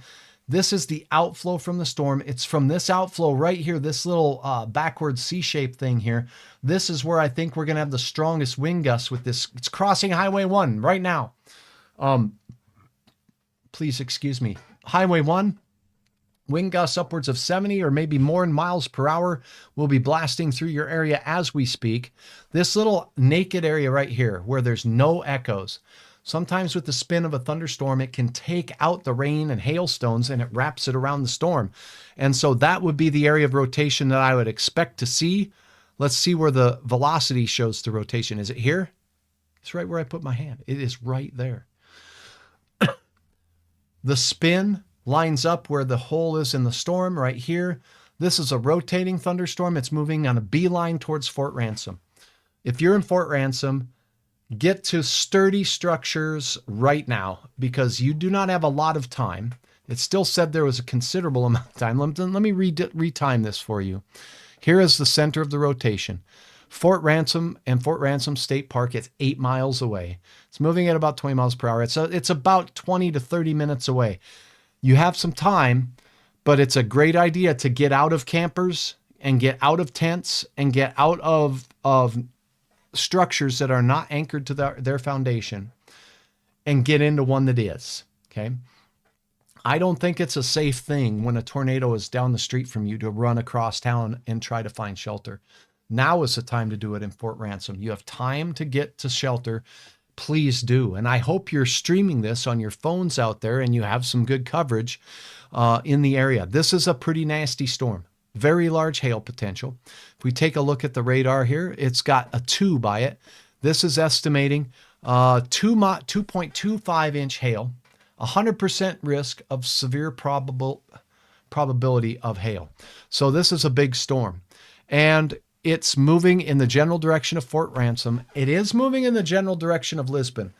Your sirens may be going off. I don't want you to get siren fatigue. But it's going to be going off for a while because this storm is pretty slow moving. It's going to take a while to get to Lisbon. I'll keep watching it for you. It's a tornado-warned storm. The warning is for Fort Ransom. I do think there's some shear and spin going on here in the Lemoore County area. That spin is just off to the Marion area. Let me tell you how far from Marion it is.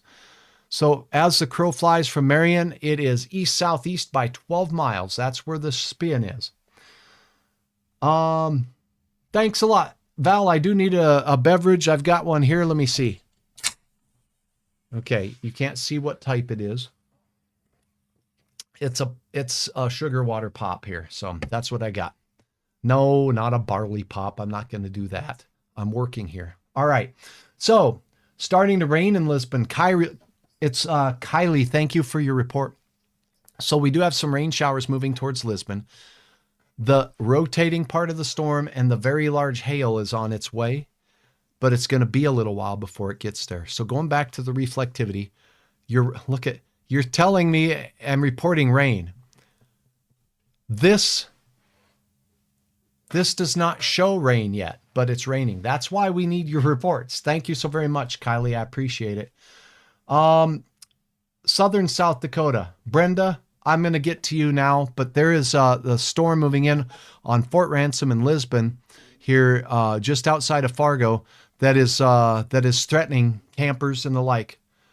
Jeff, good to have you on board. Brenda, let's go to Southern South Dakota. I'll go real quick. We got a couple of storms working their way into the far south. These puppies are way out here by Winter. I'm going to go quickly to the Winter radar and get the closest radar to Winter and show you we got these isolated cells that are lining up. This is called a train, and they're all moving in the same direction. So this storm's going to leave, then this one's going to move where that one went, and this one's going to move where that one went. So you're going to have some very heavy rain. Hail is going to be a threat right now. It looks like 1 inch hail moving from these storms in southern South Dakota. There is a line of severe to tornadic storms working their way through central parts of Nebraska right now on the national end. And again, this is just north of Stapleton. This is north of North Platte, and there's an active tornado warning right here, north of North Platte, Nebraska. This line of storms, we told you yesterday that the risk in central parts of Nebraska and Kansas and southern parts of Nebraska and northern Kansas, very good for some spin. And we got active tornado warnings aplenty here. These are dangerous. Let's see if they're radar indicated. This is a radar indicated tornado here. 80 mile per hour wind and destructive storm threat right now. As we look towards Gothenburg, Kansas, ping pong balls and 80-mile-per-hour winds from that particular storm, and it's a radar indicated tornado. Those are just nasty storms. So that's a look for you real quick at southern South Dakota into Nebraska. There is a couple of storms not far from Redfield. There's a couple of storms out here heading into the general direction of, let's say, Watertown. Okay, so central parts in the I-29 corridor here. That's some pretty good size hail right there from that cell. And look at this going into Millbank and Ortonville. My bad. I'm losing it just a little bit. That's hiding behind the thing. So Ortonville, you got a pretty good sized storm moving through Big Stone in Ortonville. It's not severe at this time. Could be producing some 1/2-inch diameter hail, maybe 3/4-inch diameter hail. And it does look like moving into the Corona area, some significant thunderstorm activity and hail. This is in southern Roberts County. Not going to hit Sisseton at this point, but notice there's more of a northerly trajectory to these. So these we'll watch and see where they go in west central parts of Minnesota. This might be you folks in Wilkin County, Traverse County's best chance at seeing strong to severe storms. Okay, that's a look. Any potential for hail in Fargo? Yeah, there is potential. We do have a watch. I can't rule it out, but it does look like that potential is greater just south of us. This is the main event, and the main event is just bending south. Have I seen them split off and we have a left mover? Yes, that can happen. So that's why I say potentially. So yeah, there's potential for hail, and we'll keep our eyes on it. Thanks for the report of rain, Sephra. I appreciate it. That's happening in the Lemoore area. Active tornado warning for this tiny little sliver of area. It's Fort Ransom. Look at this. This Boeing segment of wind is blowing right into Fort Ransom. This is that rear flank downdraft, the outflow of the thunderstorm, the collapsing rain and hail pushing away. And there was a measurement from the end-on folks, and that measurement was of nearly, what was it, 78 mile per hour winds? Let me get back to that. 79 mile per hour winds, 80 mile per hour winds at 3 meters and 10 meters move through Marion. 79 mile per hour. That's moving towards Fort Ransom, and it's some nasty wind, and it's accelerating. So we see it's going to get to Fort Ransom now. If you're in Fort Ransom, you should be in your safe area. This is a nasty storm. There's going to be the potential for significant hail. There's going to be the chance for some gusty straight line winds and a tornado. Cannot rule out a tornado. Let me show you where the spin is so you get a feel for that too. If you're watching, you should be in your safety shelter in the lowest floor possible of a sturdy structure. Get out of a manufactured home, a mobile home, a camper trailer. Get out of the tractor. It's time to get busy and find shelter and protect yourself. This is a very nasty storm capable of very strong straight line winds. Here is a look at the spin in the storm. I'm looking at straight velocity. Here's where the couplet is real close together. There's some strong, big time rotation in this storm like this. It's not right next to each other, but there's some weaker spin right next to each other right here where the greens and the reds are next to each other. That's moving towards Fort Ransom. We also have extremely strong signatures of a gust front moving through and into Fort Ransom right now. So the rotating part of the storm moving to Fort Ransom. How far away is it? It's right on the doorstep. It's literally 4 miles away. It's moving to the southeast. The movement of this thunderstorm cell is 26 miles per hour. So we will go ahead and measure the movement from the rotation through Fort Ransom at 29 miles per hour. And that puts it, the rotating part of the thunderstorm, you're going to get gusty winds blowing in. The rotating part of the thunderstorm, 9 miles away. Let's go ahead and take a look at some details here. Sky is dark gray and green in Nome. Thank you, Shallon, for your report. Tornado heading towards Lidgerwood. Is that it? You're asking? Margie wants to know, is it heading towards Lidgerwood? Lidgerwood, you can see, is way down here. It's moving in your general direction. Sorry, I'm in the way. Lidgerwood's here. Rotating storm and tornado warning storm here. The risk of a tornado, I will just tell you, in your area is not great. It would take a lot for this storm to tornado all the way down to there, okay? So, but we're going to have to watch it. It is heading in your general direction, and I will do just that right here. We do have that evidence of significant hail with this particular storm as well. And just so that I don't get locked onto one storm here, I do want to take a picture of the greater area. Bismarck. Storms in and around your area, heading through Emmons County right now. Also, Sioux County, exiting Sioux County, Linton, HMB, right? Strasburg, you got a good-sized storm making its way towards your area. Thank you for watching. Thank you, Jen, for your support of stars. You all are the very best. I do appreciate that. The storms out west, I'm not going to say they're not quite as strong as what we're seeing out here in the east. This cell here, south of Beulah, south of Golden Valley, and Zap, that's fun to say, right? Moving east at 24 miles per hour might be the strongest one. It's probably capable of some, well, let's look at what the radar estimates the hail might be out of this puppy. Hit the little I dot here. Not big. There's a 30% probability of some hail from that particular storm. Do I see anything else significant out west for our viewers out there? Nope. That's it. We're all but done out far west. And there's a watch out here, and that watch is until 10 o'clock Central Time. It does include Bismarck. It does include this area. But these storms have lost some of their inflow from this nonsense going on down here. Thank you, Brenda. I appreciate you. Thank you for the kind words. All right. If you're in Hecla, the storm to your south, if you're in Britain, the storm to your south is nasty severe. That storm is diving south of you yet. So it's heading in that general direction of Langford and will likely continue its movement to the east-southeast and not impact you. It is a severe thunderstorm. Gusty straight-line winds will be a threat. A tornado is possible from that storm. This was a tornado-warned storm earlier. So 1-inch hail, 60-mile-per-hour winds possible from that particular storm. Let's see if we got any measurements from this storm as it's making its way through Fort Ransom. I'm going right to the end on site here, driving back to Moorhead from Minneapolis where we run into these storms. Morgan, there's a chance you may. The risk of severe is not the greatest out there. Let me take a look at the regional radar. Okay, here we go. So here's the regional radar, and what you're going to drive through is a smattering of hit and miss showers and storms along Interstate 94 here. These cells are going to be drifting in the general direction of I-94. It just depends on your timing, if you shoot the gap here, if you will. And these storms will be moving towards Fargo the closer we get to around that 9 to 10 o'clock time frame. It's now 7:46. Safe travels to you. That's a quick look for you. Thanks for the question. Now, a quick look over here at this storm. 80-mile-per-hour winds is what the Weather Service is saying, but we got the measurement of 79. I'm going right to the end on site here. I'm going to look at some winds in the southeast part of the state.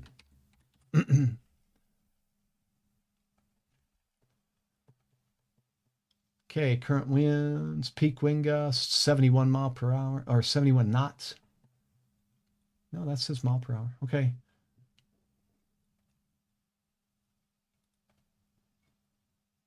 Yeah, okay. So there are some up to 80 mile per hour winds measured at a location. I want to show you something here.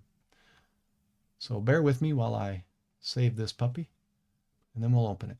And now I'm going to show you right now. One of the things to keep in mind here is that winds, when we measure them, we can measure them at individual sites, and that's what's going on here. And these individual sites have measured a peak gust as a storm moved through you folks down there. And I was talking about Marion getting some nasty wind and rotation. 80 mile per hour wind gust measured at 33 feet off the ground. This is 33 feet off the ground. 63 in Ramsey County there from the storms that moved through there earlier. That's pretty nasty. That can mix down to the ground. That's what's heading into Fort Ransom right now. So I just wanted to verify with you that you see that this storm is going to be capable of some strong winds. Now, this is a site measurement at that location only. Doppler radar allows us to see in the storm a little bit clearer, and it can help us to pick out areas in between the rain gauges, in between the wind measurements. That's why we call it a remote instrument. It's huge for helping us see where the strongest winds might be blowing. So here's what Hutch can look at. And with my expertise in this type of instrumentation, we can take a look at where we see these backwards C shapes moving right through Fort Ransom now. the apex of that backward C shape is oftentimes where we have the strongest of the wind coming in. So right through Fort Ransom, right through the south part of Fort Ransom, that gust of wind is intense. We got a new tornado warning now. Let's go with this. Let's tell you, the tornado warning is radar indicated. Golf ball size hail is possible. The warning's in effect for the next 26 minutes. Tornado possible in the surrounding areas in orange. It's a destructive storm with 80-mile-per-hour wind gusts, but there's a tornado warning for you in Fort Ransom now. This is just issued by the National Weather Service. I'll go ahead and peruse this with you. It's for the Fort Ransom area only. It is not inclusive of Lisbon yet. The Doppler radar said 26 miles south of Valley City. The storm is moving southeast at 20 miles per hour. Golf balls and tornado is possible. Flying debris is dangerous. Seek shelter in that interior room. Stay away from windows. So again, this is one we're not going to be able to see inside the storm to get to the rotating part of the storm and see. So let's go ahead and look at the velocity inside the storm. And there it is. We've got some rotation. You see what radar I'm looking from. Okay.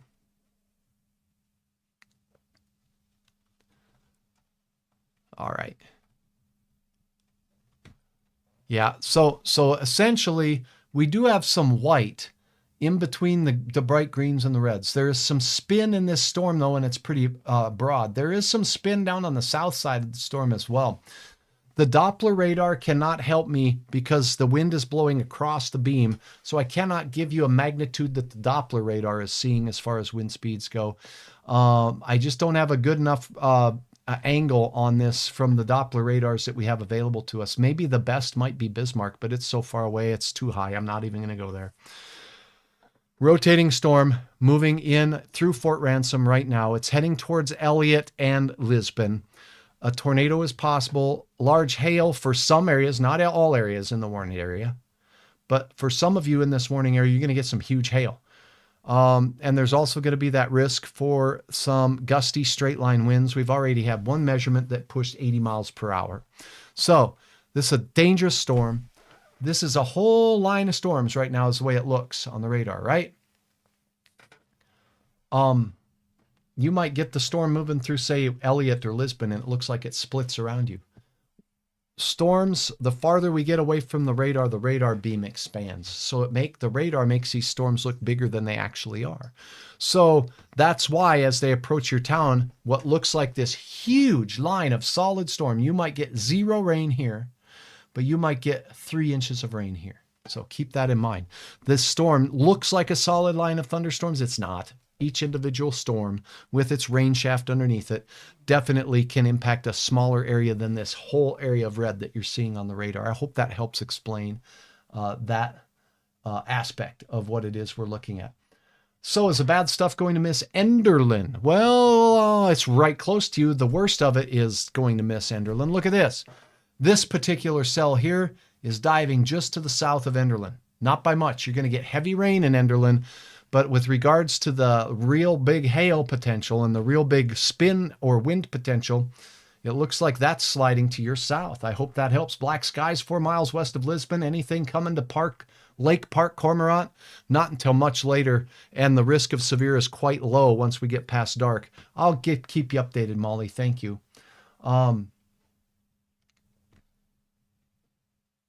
Okay, somebody commented and said it's really bad in Fort Ransom right now. Thank you. That was 2 minutes ago.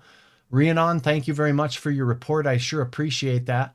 Let me see if I've got any other reports from the National Weather Service. The tornado warning has been issued by Grand Forks. Let's see what Bismarck says. We do have some flooding going on out there. I do want to kind of stick with the radar. The radar is showing that this is Fort Ransom right here.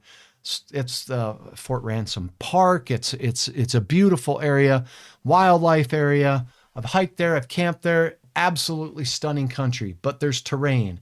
There's heavy rain, flooding rains, hail, and gusty straight line winds are moving through right now.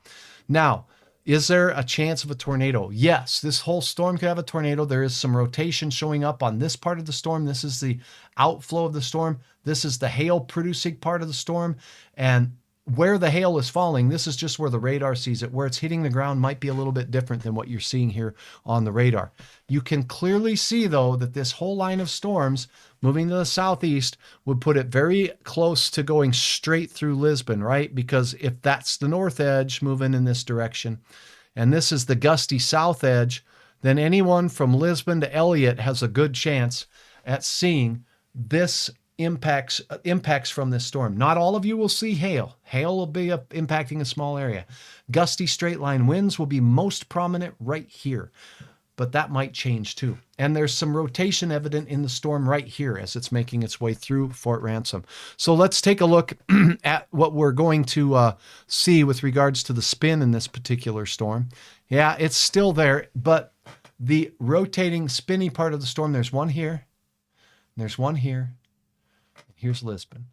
So it's passed through Fort Ransom. It's nasty in Fort Ransom. Stay in your shelter. It's still nasty in Fort Ransom, and you still got a whole bunch of wind coming through. You still got a whole bunch of very heavy rain coming through as well. That's what's going on there. Lemoore County, you do have a severe thunderstorm warning issued from the National Weather Service in Bismarck. This is for 70-mile-per-hour winds and considerable damage from hail that could be golf ball sized going through that area. That's what the National Weather Service says. That warning remains in effect until 8 o'clock. So it's 7:55. So the storm, as you can see, is on the outside. It's exiting that entire area there for you folks in Lemoore County. So that's the good news. All right, synopsis. Out west, it's all but done, the way it looks to Hutch. There's a couple of thunder showers around Lake Sakakawea.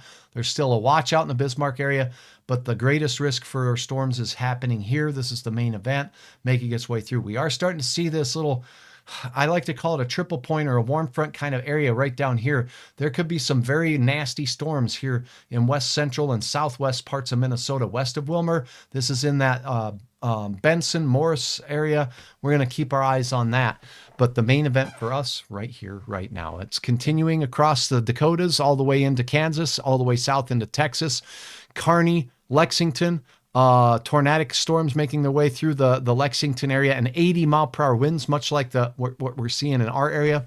You definitely have the backward C shape to this, and along this Boeing segment of storms, we can see spin-ups with those storms as well. So those are nasty. They extend all the way down into the Goodland, Kansas area, where we have an active severe thunderstorm warning for the storm in that area. Let's get a little closer radar and we can see. Look at that kidney bean shape.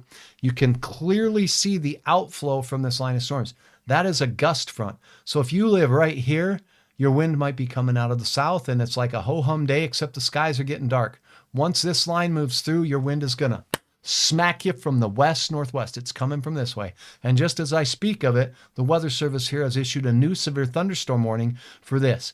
Gusty straight line winds. This kidney bean shape over here, while it's not a hook yet, it's some outflow. And notice the wrinkle in the outflow here. There's an inflow here, and there could be the best chance of a tornado in that particular storm. And it's not far from Goodland, Kansas. Let's take a look at the velocities in that storm, shall we?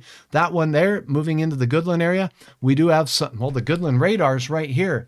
It might be too close to capture the data from this. We have greens next to reds, but whites in the middle. The whites in the middle are a good sign. That usually means that it's a broad rotation and not a tight rotation. It's a gradual change in direction of wind as we go through the area. But definitely one to keep our eyes on for you folks in Goodland, Kansas. Severe weather spreads down through the Garden City area. We got strong thunderstorms moving into Dodge City. Borger, as we get into the panhandle of Texas, we got a severe thunderstorm warning for you. Get you a little closer radar. There is a chance of golf balls and 70-mile-per-hour winds from this storm, and it is moving off to the east at a slow clip, only 10 miles per hour. It's moseying through the prairies and the panhandle of Texas. Here we go. There is a look at 3 separate thunderstorm cells working their way through Texas right now. They're all moving eastbound, but they're moving pretty slow. So very heavy rain and some hail. Here's a tornado warning here north of the Silverton area. Do you see this little notch in it? You can't miss that hook. That's a hook echo Spin is likely right there. Put your eyes on that spot where the green is, right here where my hand is, and I'm going to flip this over to the velocity. And if we see the greens next to the red, that's where I'd expect to see them. And yep, it's right here. So that's where the rotation is, and it's quite strong. We have greens next to the yellows and oranges, so that's where the shear is. And let's see what's going on here. It's a radar indicated tornado, and it's generally, let's see how fast it's moving, nearly stationary, near or 10 miles north of Silverton. That's in Texas. And that's what's going on there. A very destructive storm, 2.75-inch hail diameter possible from that. Big Springs, Texas, and Midland, we're seeing storms exiting the Dallas-Fort Worth area, but not before dumping so much rain. We have flood warnings, flash flood warnings through the Dallas-Fort Worth area, Longview, Texas, down towards Shreveport, Louisiana. We're seeing some strong storms heading into that neck of the woods right now. 1-inch hail and gusty straight-line winds are the main threat from those particular storms, the way the National Weather Service down south sees it. Longview, Texas, heading towards you, my friend, and Tyler as well. I have a friend in Longview. Steve, I hope you're doing well. Take care, good buddy. Now, as we go down to the very far south, we do have way down here, flash flood warning down near the Newton area, Alexandria, down in the areas of south and western parts and parishes of Louisiana. Now, there were some strong to severe thunderstorms in the along the dry line in Texas, tennis ball-sized hail, and 60-mile-per-hour wind gusts from this puppy here, deep in the south of Texas as we look down at this one, moving off to the southeast at a slow clip as well. Those being fired off there along that dry line. So continuing in our area here in the Fargo area, Fort Ransom, under a tornado warning. The tornado warning is not in Lisbon at this particular time. That storm is blowing quickly towards your area. We do have ping pong ball size hail threat, destructive 80-mile-per-hour wind threat, and there is an observed tornado now. Oh boy. Okay, so we've got an observed tornado. Let me get to the latest on this. Folks, it's just happening right as we speak. Okay, we do have some pictures from the emergency manager. This is Aberdeen area. Okay, so I'm looking at Aberdeen, north of Columbia and Marshall County. Okay, let me look at our area. Okay, Grand Forks. Fort Ransom. It just says observed, but I don't see a storm report from anyone out here. So I'm going to go with it. We have an observed tornado working its way through. Let me read what the text says here from the National Weather Service with you. The National Weather Service says we have a confirmed tornado near or over Fort Ransom, 27 miles south of Valley City, moving east, southeast, southeast at 20 miles per hour. Tornado, golf ball size hail. Please seek shelter in that interior room. Get to the lowest floor possible. This is a very dangerous situation. Do not ride it out in a camper. It's already through the area of Fort Ransom, the way it was looking to me. Fort Ransom, it's heading in the general direction of you folks in Lisbon as well. Flying debris is very dangerous, so you want to get as low as you can. Seeking shelter in that interior room of a very sturdy structure is the best advice we can get. Get out of campers, get out of mobile homes and manufactured homes. And now is the time, if you're in Lisbon, to start thinking about seeking shelter in somewhere very, very sturdy. I'm going to take a look here at some content that I usually have up here for you. Let's see. Let's put this up here. Okay. All right. So let's see.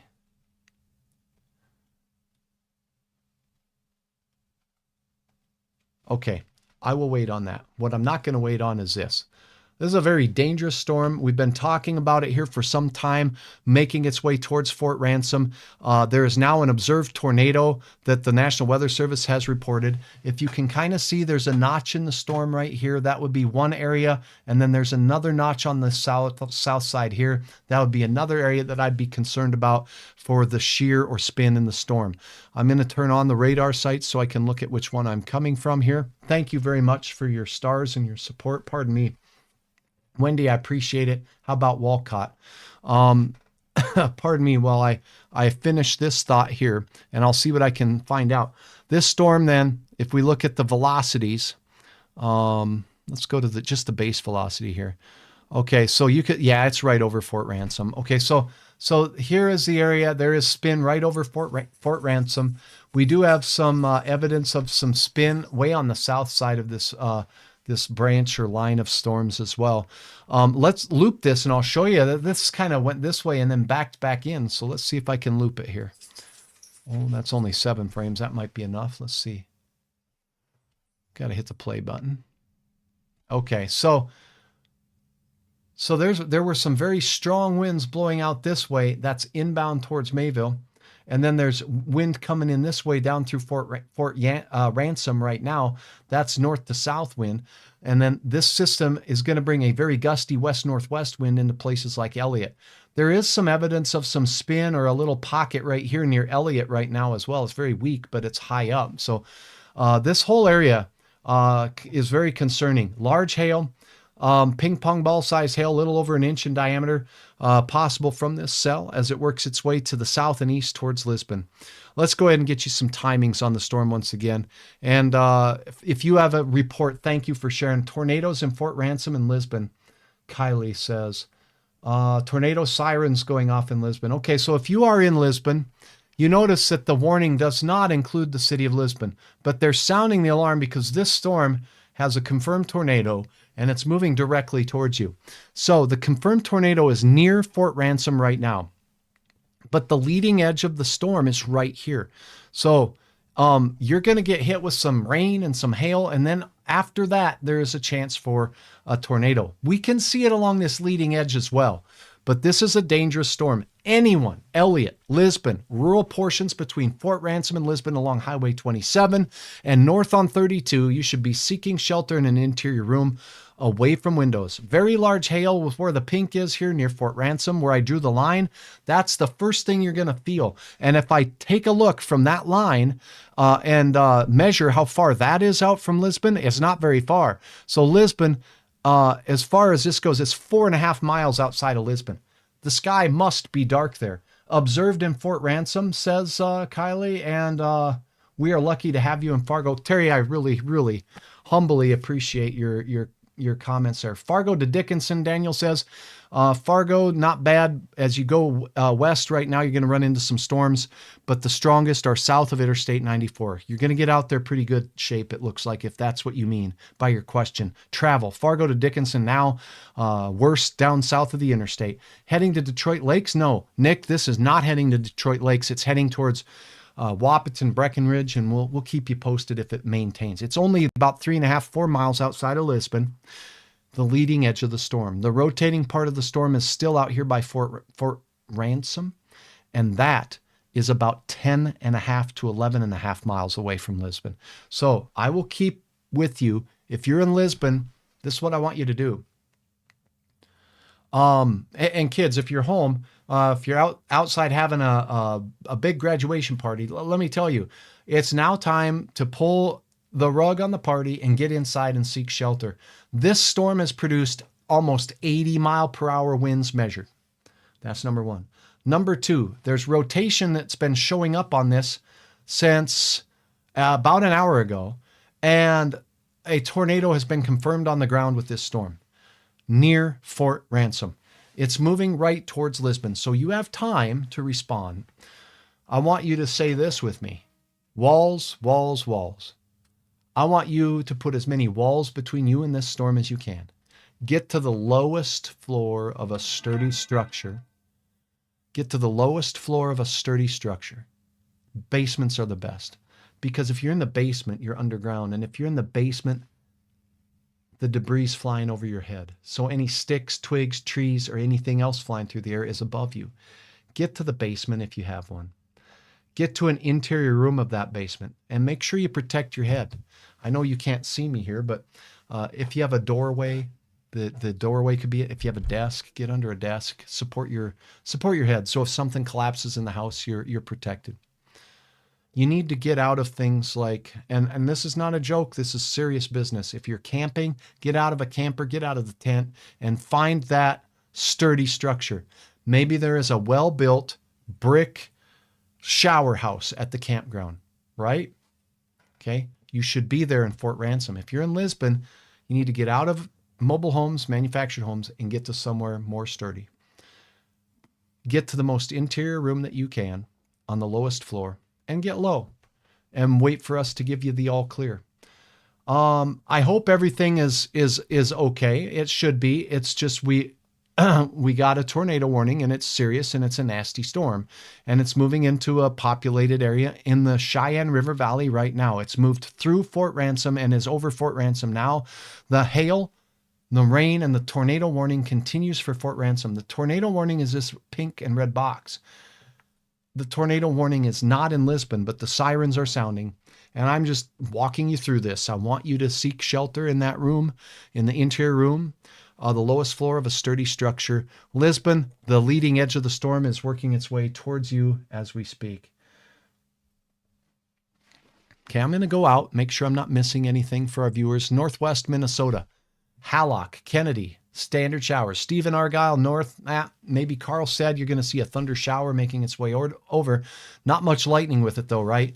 These are garden variety showers with locally heavy rain. Crookston, rain moving through your area. And if you were asking about Fisher, now's your chance.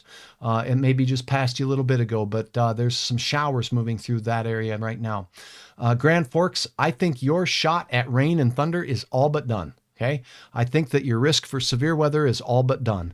Valley City, Jamestown, your risk for severe weather is all but done. Flooding continues. It looks like the flash flood warning continues in and around the metro area of Jamestown and North Jamestown and the college and the airport.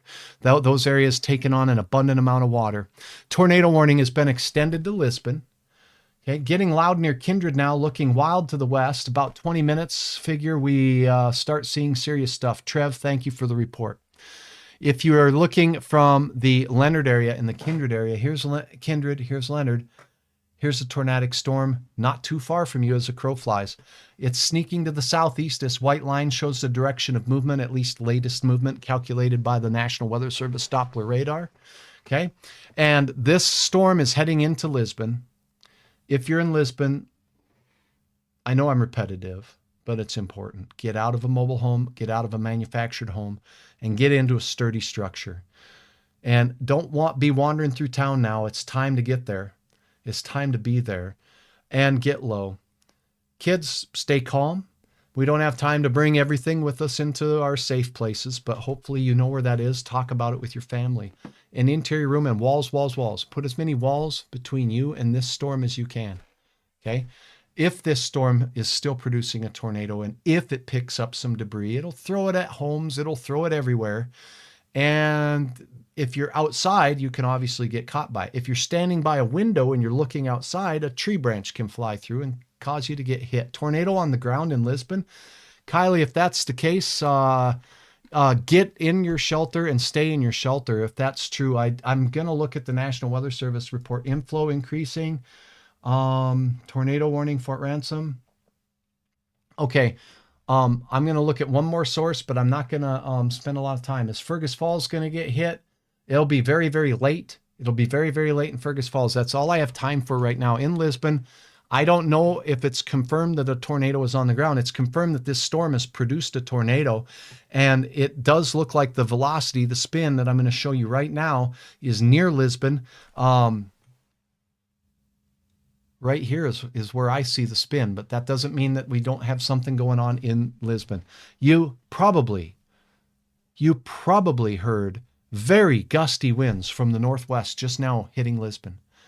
And this area back here, I got to zoom it out just a little bit so my finger don't get cut off. This area back here where the green and red is, that is where the likely tornado is. It's just got extended though. The warning does include Lisbon. So now is the time to seek shelter. Don't worry about whether it's a straight line wind. Don't look out the window. It's very, very windy. This storm has a history of 80 mile per hour winds. 80 mile per hour winds can topple trees onto homes, onto cars. You don't want to be driving through town in this nonsense. If you're anywhere downwind from Lisbon, the gust front, the leading edge of this storm is going to be heading your way. Gwinner, the main energy from this storm is right here. Pardon me, with any luck, it's going to pass Milner. You would be in the path of this storm, as would be the national grasslands, the Cheyenne National Grasslands. Back to the regular reflectivity display. There is a brand new huge thunderstorm warning for this long bowing segment of storms. Is it heading towards Wahpeton? Here's Wahpeton. Yes, the storm is moving towards Wahpeton. It's a long ways from Wahpeton yet, though. The leading edge of the storm is now just in Lisbon. As the crow flies, it's 50 miles away. It's moving at about 25 miles per hour. That's 2 hours away. It's now 8:13. That's the 10 o'clock hour like we've been talking. It can accelerate. What about Sheldon? You're going to be in the path of the storm as well.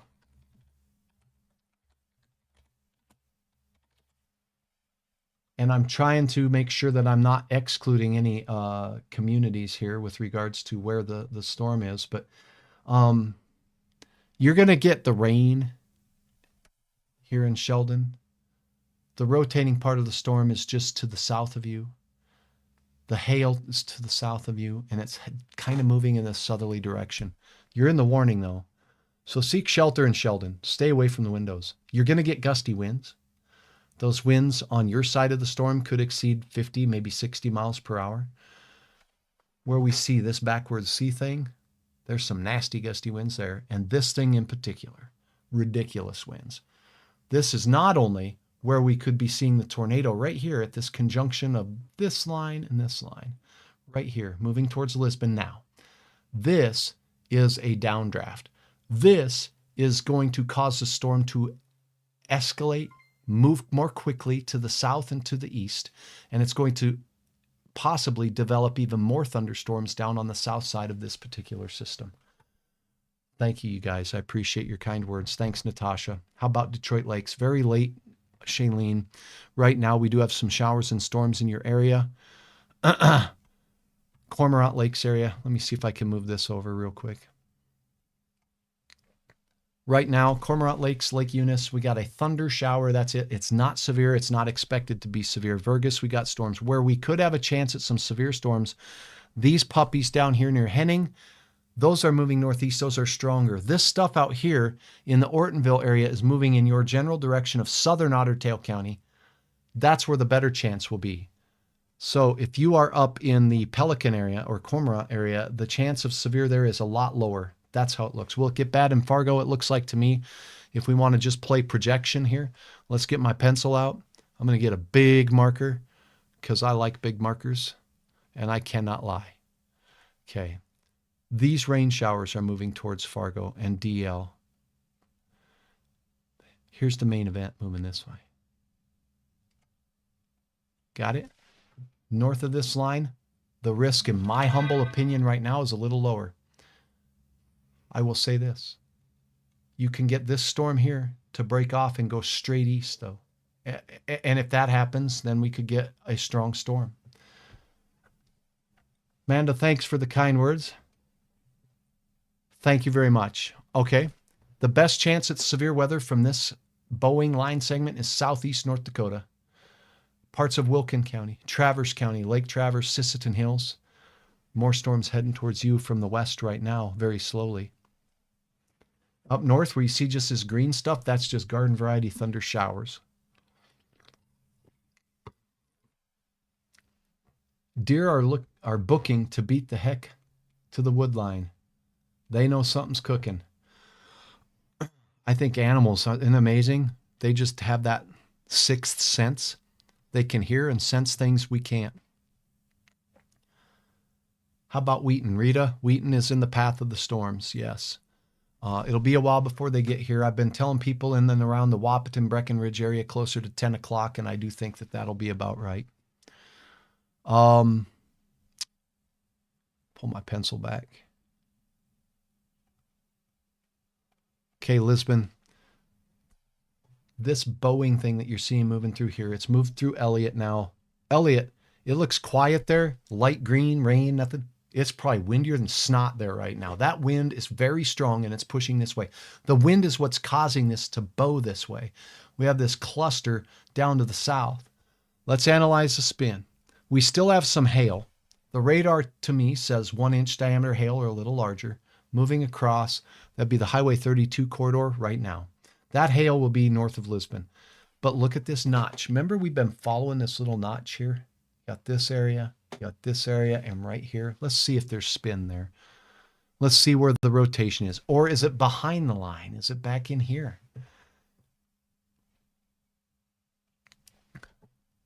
It's right over Lisbon. So if you're in Lisbon, please just stay in your sheltered place. You're okay. You may want to get your laptop or cell phone out, make sure it's charged up, and you can keep up with Hutch on your cellular device. Just grab that puppy right here and pull me up on Facebook. How many of you are watching from your phones right now? How many of you are watching from your TVs on the YouTube feed that I've got going on? How many of you are watching from what platform? Remember, severe thunderstorms with the lightning and whatnot can cause some power problems, and we do have some areas that had some 80-mile-per-hour gusts. Here's the rotating part of the storm. It's right over Lisbon. Okay. If there's a tornado, my phone, Tara Ann says, good. That way you don't lose power. And Charlene says on the phone, watching from the phone in Lisbon now. Courtney, thank you so much. Well, all I can say is my heart is poured out to everybody in Lisbon. I hope everybody has passed along the word. I hope that the sirens that have been going on for the longest time, that's your emergency manager. You need to give them a big pat on the back. That's the National Weather Service. Give them a big pat on the back, doing their jobs. Phone on Facebook, Douglas, Sam. Thanks, Eric. Gosh, good to hear from all of you. Joanne watching from the phone and casting to the TV. I love that. Make sure your TV, if you're watching from a stormy area like Lisbon, you're in a safe place. My phone on Facebook, anything in Fargo. Kayla, right now, nothing in Fargo. The 10 o'clock hour looks to be the best chance, and it looks like just rain right now, but I can't rule out that we get what's called a left mover from this line. And if we get a left mover breaking off, then I'll watch it. But right now, I think that the main threat is southeast North Dakota. Okay, this storm is continuing to move towards Lisbon, and it's moving over Lisbon with its rotation. There's a very gusty signature right here, this bowing segment right here. Elliott, like I said, you were probably getting some just ridiculous winds through the Elliott area right now. And as we take a look at Sisseton down to the south, Foreman, you're now in the thunderstorm warning in Oaks as well. Foreman as well. Let's look at this Oaks storm. A little bit too high for you here. We're going to go back to the regular reflectivity. A lot of lightning. Look at that Fullerton storm. This thing just popped up and got really intense. Hi, Michael. Good to have you on board. It's good to see you, my friend. In Bismarck, but I've been watching on Facebook on the phone. Thank you so much. Thanks for keeping us updated. You betcha. Thank you, Adam. I appreciate your kind words. Watching from North Carolina, David, thanks for watching. Here in Fullerton, we got a hail cell in the pink area here. You got this line moving through, and then you got this bend and over to the side. So this is part of the Boeing line segment up here from the tornadic storm. What I want to do is look at the velocities in this, because what I was just seeing was some evidence of reds and greens next to each other. Do you see it too? I do. Okay, a lot of lightning in there. Let me go to the storm relative velocity, and yeah, I do see it. So near Fullerton, we got a little bit of spin in this puppy too. The National Weather Service says 1-inch hail, 60-mile-per-hour wind. There's no tornado likely tag on it or anything of that nature, but it's a rotating thunderstorm. It's a stout thunderstorm. Prepare for hail in Oaks. Prepare for hail in Clement. And as the storm makes its way off to the east, it really is only about 10 miles away from Oaks. Looking at the movement of the storm here from the National Weather Service, I'm going to do that from their warning. Their warning text says that this particular storm is moving at 30 miles per hour. It's northeast of you in Ellendale, but it's heading right towards Oaks. 30 miles per hour. That's pretty quick. Excuse me, please. I'd like to pull out the regular radar. Okay, look at that. Even the hail is bowing on this sucker. And now it's up to 2 inches in diameter. Michael, thank you. Where are you watching from, Michael? Again, please share with me. I'm glad that you're in the bathroom. Hopefully there's no windows there. Think about your home. Think about where the structure of your home offers the most support around you. Most hallways don't have windows. Many bathrooms don't have windows, but a hallway and a hallway closet, my closet don't have windows. That might be the best place to be. Think about your house.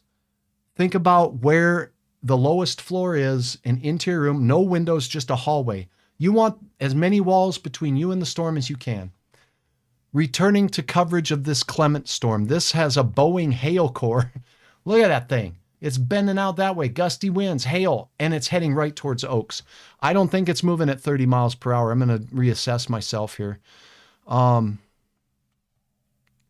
see, where's it going? Okay. It's kind of just forming to the south, isn't it? Really cool to watch. Not cool to go through. Prepare for large hail. 2 to 3 inch diameter hail. Let's take a look at the measurements of the hails.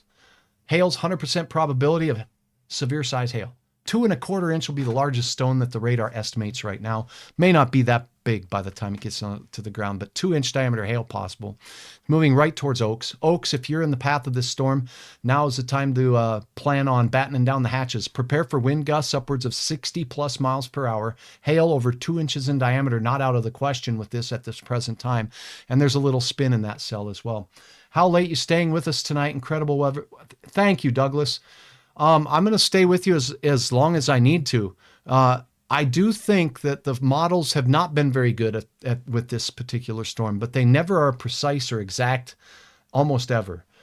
But what we can say is that most of the models show by the time these get through the 10 o'clock hour and head into Minnesota, the risk of severe weather wanes considerably. Huge cluster of severe storms moving out of the Millbank area, heading in towards Montevideo, Watertown, South Dakota, moving north. But they're moving north. Look what happens to them when they move north. They're petering out, okay? The energy in the atmosphere up north here, not as good, okay? These storms that move out of North Dakota into Minnesota tonight, later, not only do we lose the daylight heating, but we also lose, well, look at this. These storms down here are going to rob the moisture. So there's south winds coming in, fueling these storms, and that's going to cut these ones off, possibly. So what about Northwood later on? Northwood later on, rain. Not Northwood, North Dakota, no problems. You're all but through the meat and potatoes of this puppy. Let me select the Mayville radar. I don't see anything upwind from you. I don't expect nothing later on. Thunder and lightning near Fargo. Thank you. Lightning, West Fargo. Good lightning. Detroit Lakes. No warning for Fargo. I'll say this, no warning for Fargo. We have the north side of town here near the airport getting some. So if you're up there by Argusville, Cragness, and Harwood, we got some showers and storms, Riley's Acres.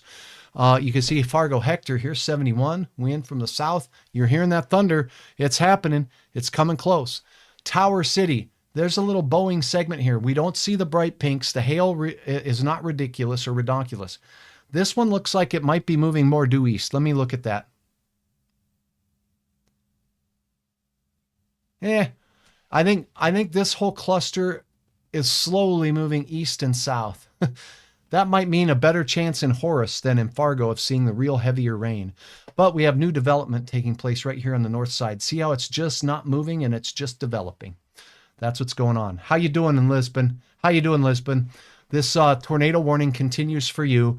You can see the curlicue happening right here. You see this whole thing spinning. The whole cluster of thunderstorms is just rotating. How can you miss that? I-94 water covered Cleveland to Gackle exit, traffic standstill, directed by troopers. Thank you for your report. I-94 is a wet mess right now, or was earlier. Strong rotation west of Lisbon. Okay, Kylie, thank you very much. I appreciate that coming from a friend of mine. I'll leave it at that. Eric does great work. I love Eric. Strong rotation west of Lisbon is what you said. So that's what we're going with. There's the curlicue right there, okay? Don't know what time that report came from. Storm coming your way. Thanks for passing the word along, Mary Bart. I appreciate that. So far, so good in Lisbon. Thank you, Michael, for your report there. You're in Lisbon. Bathroom, not a bad place to be if it's on the lowest floor and it's in an interior room. Let's see what's going on with regards to the latest velocity with the storm.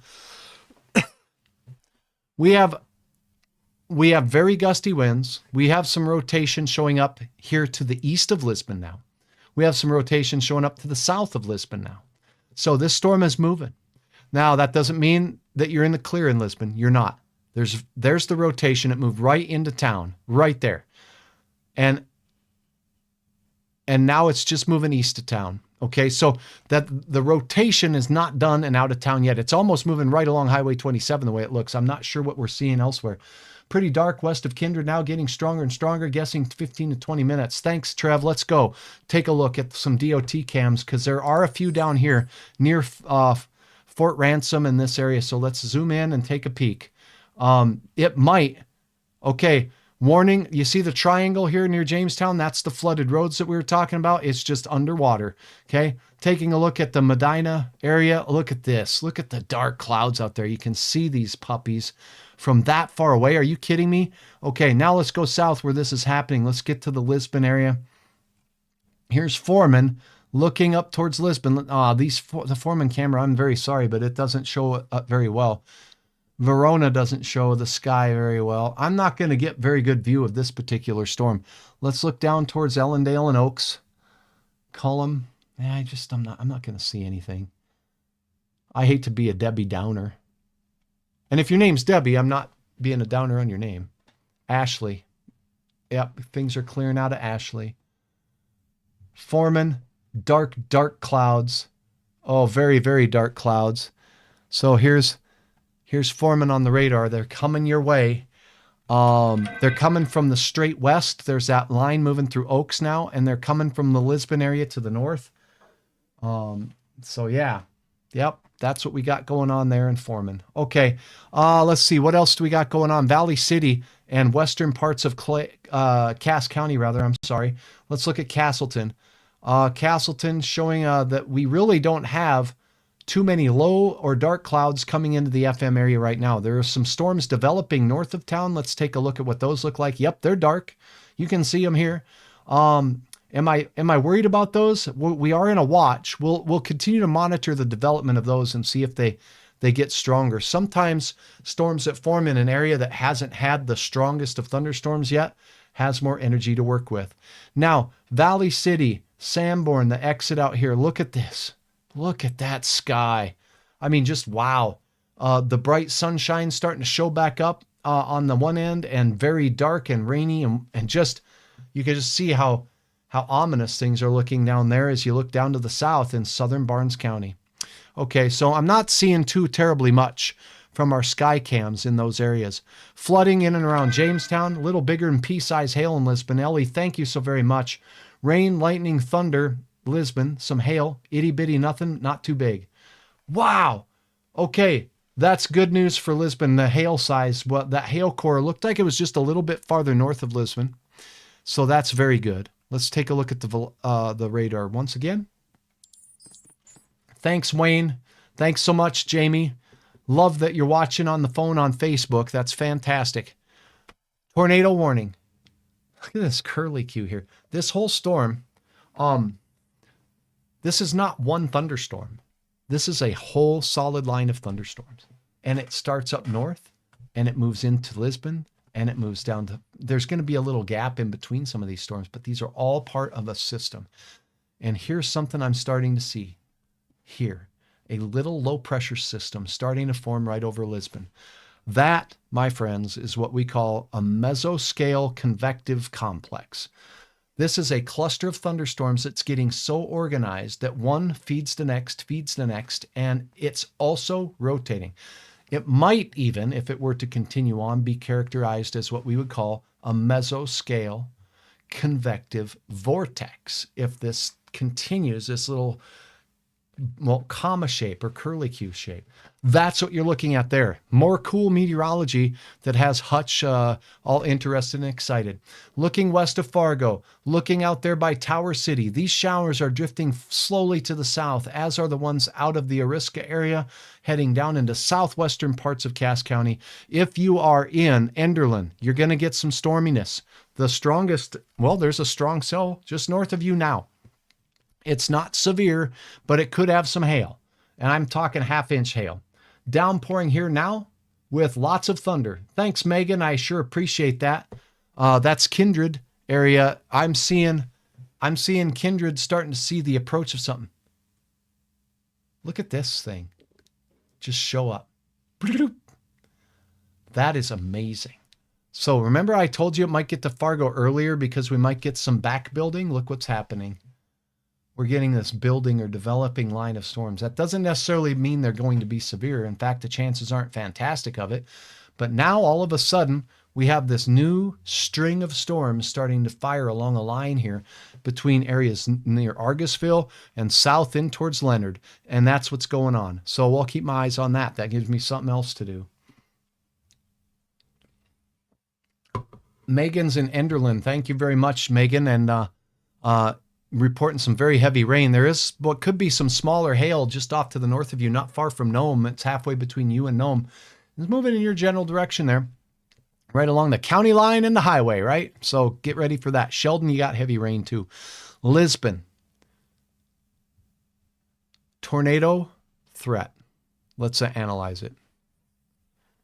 Most of our winds in Lisbon are all unidirectional. They're all outbound away from the radar. We have a couple areas here where we do have some inflow here. It's on the leading edge of the tornado warning. It's on its way out. I won't say the tornado risk is done, but it looks like it's exiting off to the east. There is spin right here moving towards Milner. Okay, there is some spin. Thank you very, very much, Val. I appreciate you for saying that. Yeah, this is pretty weak, but there is some spin working its way just northeast of Gwinner and Milner. And that's heading off in a southeasterly direction. I'm going to go to the Weather Services page. Some inflow. Okay, I've got no more reports there. I'm going to go to your reports on my Facebook page. This is in Oaks. Oh my gosh. I wish I could show the pictures. Remember, if you're going to upload a picture for now, tonight, I'd love to have your permission. Write in a picture, say, go ahead and use it. I will. That is a mothership moving into Oaks. You know what a mothership is, Pedro? Do you? Come on. Come on. Such a good boy. Okay, we're going to talk weather, me and Pedro. So you won't be able to see him too much, but he wants to help just a little bit. Okay, so this is Pedro, the prognosticating pup. Moving into Oaks right now was a mothership. Oh, we got a cat too. This is going to be a whole family. All right, let's take a look. Pedro says that this storm is showing some spin in and around the Oaks area just to the south. That's where the reds and greens are. And I've got pictures of what is a enormous shelf cloud and mothership type thunderstorm moving into Oaks. Thank you so much, Samantha. I appreciate you for sharing that. Let's take a look at what the velocity, or we looked at the velocity, spin south of town. Here's your mothership, the leading edge of it right here. There is some hail, it looks like, near Clement, and it's pushing into the general direction of Oaks. Here's the good news. The warning in your area continues, but if you watch the hail core, it's diminishing. So it was brighter pink out to the west here, and that hail core is diminishing. But when that happens, it could mean the hail's falling out of the storm and the wind gusts get a little stronger, right, Pedro? Yeah? Yeah. Pedro says this storm could really blow. So come on, Pedro, you can get down now. Thank you. Do you want to help Leo? Leo, the cat down here, I think the animals can feel it coming. They can sense it. They have that look in their eye. Have you ever had that? Gwinner, look at this. Boom, that quick, it's on your doorstep here. A severe thunderstorm warning for Gwinner, gusty straight line winds. It'll be interesting to see. Notice how your wind is now from the east, southeast at 20 knots. When this blast comes in, it should do an about face, and we'll see what we're getting for wind gusts there. I'll continue to look up some wind gust reports here from you, and I'm going to go check out my friends at Endon and see if they've got anything new on the wind gust front. Pun intended. Peak gusts, 10 feet high. 71 is still the peak out there for you guys in the Milner area. You're the grand champions with a 79 mile per hour gust that happened about 33 feet off the ground. Hailstorm and a rotating thunderstorm moving out of the Lisbon area now, and it's moving into the Cheyenne National Grasslands and Milner and Gwinner. Gusty straight line winds with this storm. Here is a look at the leading edge of the winds. They're right here.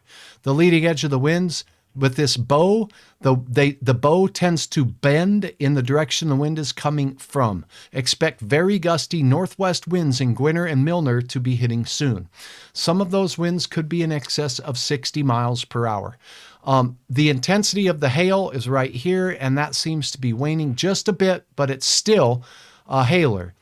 north of Milner is where that hail threat is the greatest. So that's what I'm looking at right now as this line of thunderstorms extends through Lisbon, through Gwinner, on down to Oaks. Look at Ellendale now. You're going to join the party with a thunderstorm forming right over you. This thing is filling in right now. So here we sit, 8:30, and we've got this line of storms just back building into South Dakota. How far south will they go? We'll see. This is a heater right here moving out of southern Brown County right now. Excuse me, it's exited Brown County. It's in Marshall County, South Dakota right now, as it's working and meandering south of the warned area, I might add. So it's just a little bit south, making its way through rural portions north of Webster in South Dakota. Watertown, you got a storm on your doorstep out here that's continuing to meander its way off to the east. Gusty straight line winds look to be the main threat. 60-mile-per-hour winds and 1-inch diameter hail will be possible from that particular thunderstorm. This one up here by Bradley, though, that looks even more robust with the hail threat on there. As we take a look at some there's your hail core right there. Let's look at where it's moving. There you go. We might want to add and look at this. Look at the storm that moved out of Jamestown. You can see it now. Look at that thing. That puppy is cooking. And it's the same storm that dumped all the rain and hail in the Jamestown area that's now moving through Lisbon and heading towards Gwinner and Milner. And that is a hail core. The general trend for that hail core is to be decreasing. I like that trend. I don't know about you, but I sure do. So that's a look at that. How high are these cloud tops? Let's take a look at that. Storms that are severe oftentimes have very high cloud tops, and some of the storms with the highest cloud tops often are producing the largest hail.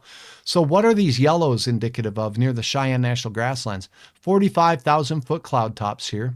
45,000-foot cloud tops moving over Gwinner. Think about that, 45,000 feet. It's about 5,280 feet per mile. Okay, so about 5,000 feet. Wow. That's way up there. That's miles up there. Okay, and as you go over here, we got 45,000-foot clouds south of Clement. Those are the building ones. So these towers are pretty robust. We can look at what's building near Fargo. Okay, let me go to the Mayville radar here. All right, so these storms that are firing up near Fargo are 30,000 footers. Not as severe. But remember, we had that line that was just starting to develop that was moving down towards Enderlin. Let's loop it and see if those are building up, or if these are just remnants of other storms. And it looks like the main event's going this way. This one looks like it could be just sitting here and building a little bit, deciding what it wants to do. So it's undecided. It does not look like we're filling in a solid line of 40,000-foot cloud tops here. Those are building down to the south. So this tells us a lot, folks. This tells us a lot about the direction of the most severe storms tonight. They will be building down to the south into South Dakota tonight. If you're in Aberdeen, if you're in Hecla, if you are in Sisseton, you will have another chance at some storms tonight, this evening, as those build back down and move south and east. What about the risk of storms in places like Ada and off into west central Minnesota? These cloud tops are not high. The highest cloud tops are moving to the south and east. That leads me to believe right now that our risk of the strongest of the thunderstorms will stay well to the south of Detroit Lakes, south of Fergus Falls, but some of this activity from Sisseton and here towards the Watertown area has more of a northerly movement to it. But remember, the more north it moves, the better chance of it falling apart is. Okay, I'm going to look at the rainfall. And I'm just going to glance at this right quick and see. I see over 2 inches reported in parts of Stutsman County to 2.5 inches in southeastern Stutsman County. That's what fell in rain gauges. There may have been more than that in areas away from the rain gauges. So now you've looked at the echo tops. We've talked about rainfall amounts. I have not updated your forecast for a little bit. We have severe thunderstorms blowing into Gwinner, Milner. There is a severe thunderstorm warning for Enderlin, Sheldon, Barry, Walcott. The strongest of these storms with the hail and the rotation is here. These could be windy, okay? And the hail potential looks to be a little less to Hutch, up near the Cass County line, okay? All right. Oaks, you got a cell there. Ludden, Ellendale, cells are drifting to the south and east of your area. Forbes, same thing.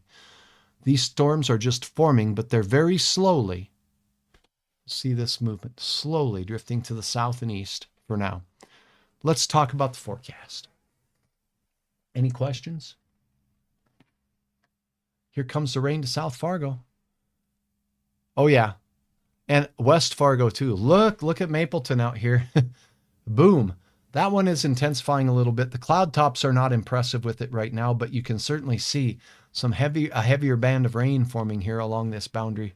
Okay, so we'll be watching it to see bright lightning and thunder in Enderlin. Thanks, Megan. Weather Service. No news is good news. Bismarck. Grain bins down in Enderlin. Marion. Marion has wind damage. We talked about that tornado possible there. The Weather Service, actually it was NDON reported the gust of wind near 70 to 80 miles per hour measured above the ground. So that's what I'm seeing now. A lot of very heavy rain on the interstate as well, causing flooding.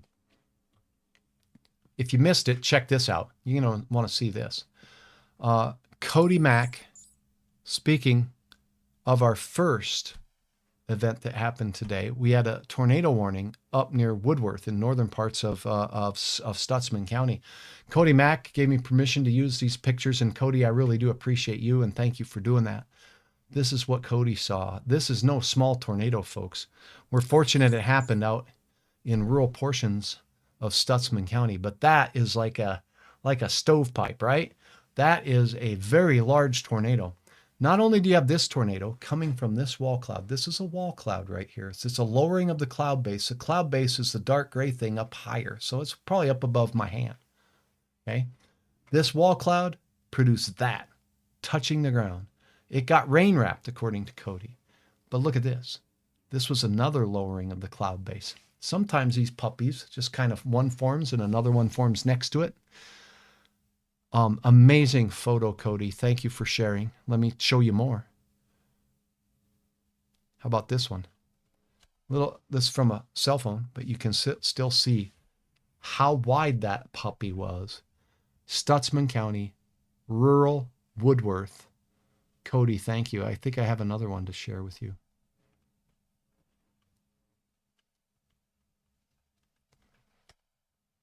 Here's what it looked like. A little closer. Again, wall cloud. New developing wall cloud maybe. And a tornado that was getting more wrapped in rain, which can make them impossible to see. This is what it looked like as the storms were developing. Towering cumulonimbus clouds. Rain-free base. That's what you look for. Rain-free base. That's the updraft part of the storm. That's where the rotation can come in. And that lowering right there, that lowering is called a wall cloud. That's likely where Cody saw his tornado, or somewhere near there. Amazing. So thank you, Cody, for sharing that. Confirmed tornado was on the ground in the Fort Ransom area. We did get some damage reported in the Marion area, along with some wind gusts that exceeded 70 miles per hour. Those storms are now blowing towards Gwinner, through Gwinner now. Very heavy rain in Gwinner. The hail risk is not huge in Gwinner. It looks like it's a little bigger just north of Milner, where the pink is in the grasslands. We've been talking about that in the last couple scans. Pardon me, I forgot to put the radar up, so I'll do that right now.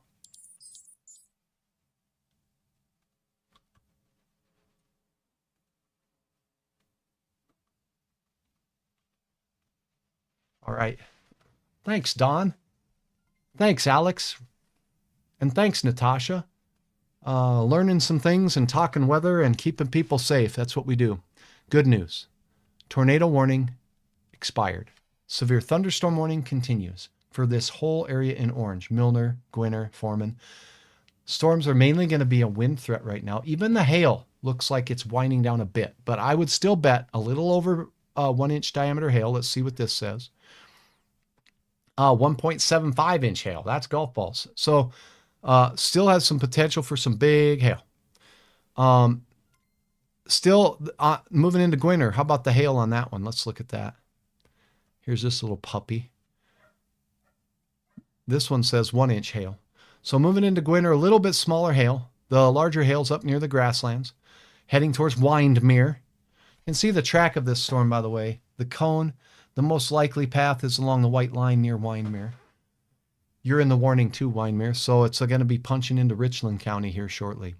The warning does include the areas along Highway 46 here where we do have the fine folks on the county line, okay? So that area is Enderlin, Coburn, Leonard, very dark. Developing storm that's nearly stationary near West Fargo right now. You see that? Mapleton? Look at that. There you go. Look at that thing. That's going to make some hail. I wonder if the cloud tops are rising higher on that one. Let's take a look. Looks like the Weather Service has just put out a new statement on these storms. Cloud tops are not amazing on it. Let's see right here. 36,000 feet. It's a growing kid. Raining West Fargo. I'm not anticipating a severe thunderstorm in Fargo right now, but look at these cells outside of town. Those cloud tops are getting higher now. So 40,000 footers. I'm going to take that back. These cells, let's see which way they're moving, could impact Fargo, Wheatland, Amenia, Durbin, and Horace. I'm going to zoom these. What you're looking at, the colors here are cloud tops. The higher ones are in yellow. A couple of these cells, including the ones forming near Fargo, are starting to rise up into the atmosphere to 40,000 feet. So these storms here could be quite strong. They're over the Buffalo and Emden area right now. There could be some hail with these storms right now, upwards of nickel, would be my estimate. Okay. And then as we look down to the south, you could see the real towering storms in the orange, this deep orange color. Look how high those cloud tops are. Okay, we're talking 50,000 footers. Those are miles and miles up into the atmosphere. Oaks, you got a 45 to 50,000 footer coming in towards your area as well. That's a look. We got a huge area of severe thunderstorm warning for southeast North Dakota. Lisbon, the storm warning continues for you. The warning for the tornado warning is done. Rain and thunder reported South Fargo, Davies High School. Thanks, Tabitha. I appreciate you. What an interesting moment. Constant rumbling and then a train whistle. Yeah, Megan, that would almost be a little on the weird side. Today I heard a vacuum cleaner and I thought it was the sirens in the distance. So that's how we get on edge sometimes when weather comes through Ortonville. Look at these towering storms. You want to know how tall these red ones are? Those are 55,000 feet near Millbank. Those are big brothers right there. And those towering clouds are enormous. Look at this Badger storm near Brookings. Do you see the pink? That's 58,000 feet. 58,000 feet above the ground on that particular storm, estimated by the Doppler radar. So, yeah, those are some towering storms. These monster tall storms that are over 50,000 feet are moving more northeasterly. Benson and Morris, you're in the path of these storms. If you're in Alexandria, though, most of the storms that have gone through Alexandria north have dwindled down in height. So if you watch a loop of the last hour or so, you will see that the storms moving up north have generally stayed a little lower than these ones down to the south. Let's hope that trend continues. I appreciate you, Carol. Crazy lightning and big wall cloud, West Fargo. Tommy, thank you. You got a picture. If you're seeing it and if you snap the picture, put her right up on this stream right now. I'm going to look at my other streams. Thanks for my viewers up here. And look at all of this activity on the YouTube channel. Hey, YouTube, it's good to see you. See a shelf cloud in Horace. Thanks, Danny. Nothing yet in North Moorhead. Cash Carson says a huge shelf cloud, West Fargo. Let's throw a picture up here or either there in my Facebook post. And Hutch has great news for you. Hutch's weather's growing, and I've got just exciting news. I cannot wait to share it. It's coming. It's coming very fast. Okay, joining in Trail County. Reports from you, torrential rain, pitch black, pea hail, Gwinner now. Thank you guys. I really appreciate you. On YouTube, if you have not done it yet, I appreciate the follow, but more so, I appreciate the likes on the video. That sure does help. Thank you so very much. South Dakota, you watching? Brookings, look at these cloud top heights out here. Look at this warning for this 60,000 foot cloud top. Tornado possible, it says. I'll go to the latest, closest radar to you. And as we look at that, we're going to go in and we're going to look at the reflectivity. Look at this puppy moving through the Esteline area, Dempster, moving east, generally a straight easter movement towards Toronto, heading towards Hendricks. Asking about Sioux Falls, we got a Chamberlain storm that's moving out towards Kimball. Plankton right along the 90 corridor there. That's a long ways out. That's a long ways out. Tornado warning, parts of you folks in Nebraska here. This is by Broken Bow. Going here, radar indicated tornado. We can see that there's not a lot of pinks in the display. I'm not too awful worried with this kind of a look at huge hail. In fact, the Weather Service says 3/4 inch diameter hail. But the spin is there with that particular storm. So if you're in the path of this storm in central parts of, Nebraska, please seek shelter, interior room. Stay away from windows. Looking to the south, not as much severe weather as we saw earlier in the night. South of Amarillo, we do have one tornado warning. The Silverton storm has been here for an awful long time. Baseball size hail, folks. That's some serious hail. This one continues to have a hook right here. That's why we got the tornado warning. It is a Doppler radar observed tornado. I'm going to turn on a look at storm reports from across the nation. And then we're going to look at the forecast here together so you can get timing in your area of where these things are going to go. Jacob says a twister in Sheldon. Jacob, I don't have any confirmation of that. Let me go ahead and pop up the view. Be in your safe place in Sheldon.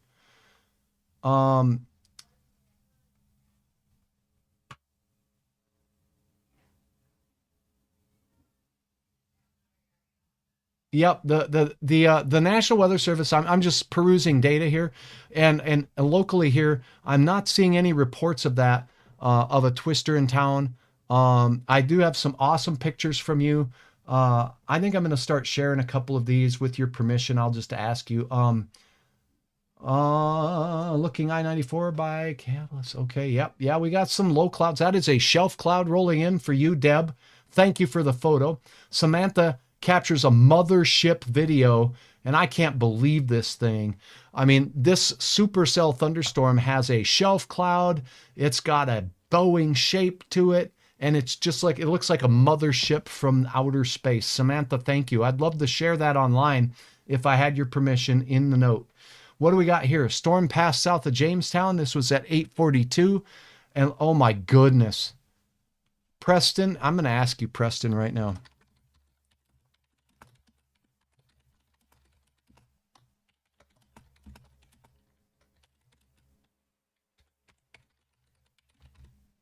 I need to ask you permission to share it. You can actually see the whole storm rotating. Preston, if you're watching, thank you for your upload. Thank all of you for the uploads because it gives me feedback. I'd love to share this on the live. I'm waiting for your reply. West Fargo, I see that you've got low clouds. That cloud that I see in West Fargo is not attached to the parent thunderstorm, so that would not be a shelf cloud. That's called a roll cloud. Those are associated with the gust front blowing out. Tommy says I can share. Here's a look. Tommy, tell me where you're at again. Oh, let me see. I can look up here. No, I can't. Thank you so much. All right, let's do it. I'm going to share Tommy's photo right now. Tommy's sharing a view from West Fargo. Some scary looking clouds, and this is a detached thunderstorm. Here we go. Let's go with the, sorry, screen left. Here we go. West Fargo. Here we go. This is real time, folks. You're sharing with me. I'm sharing with you.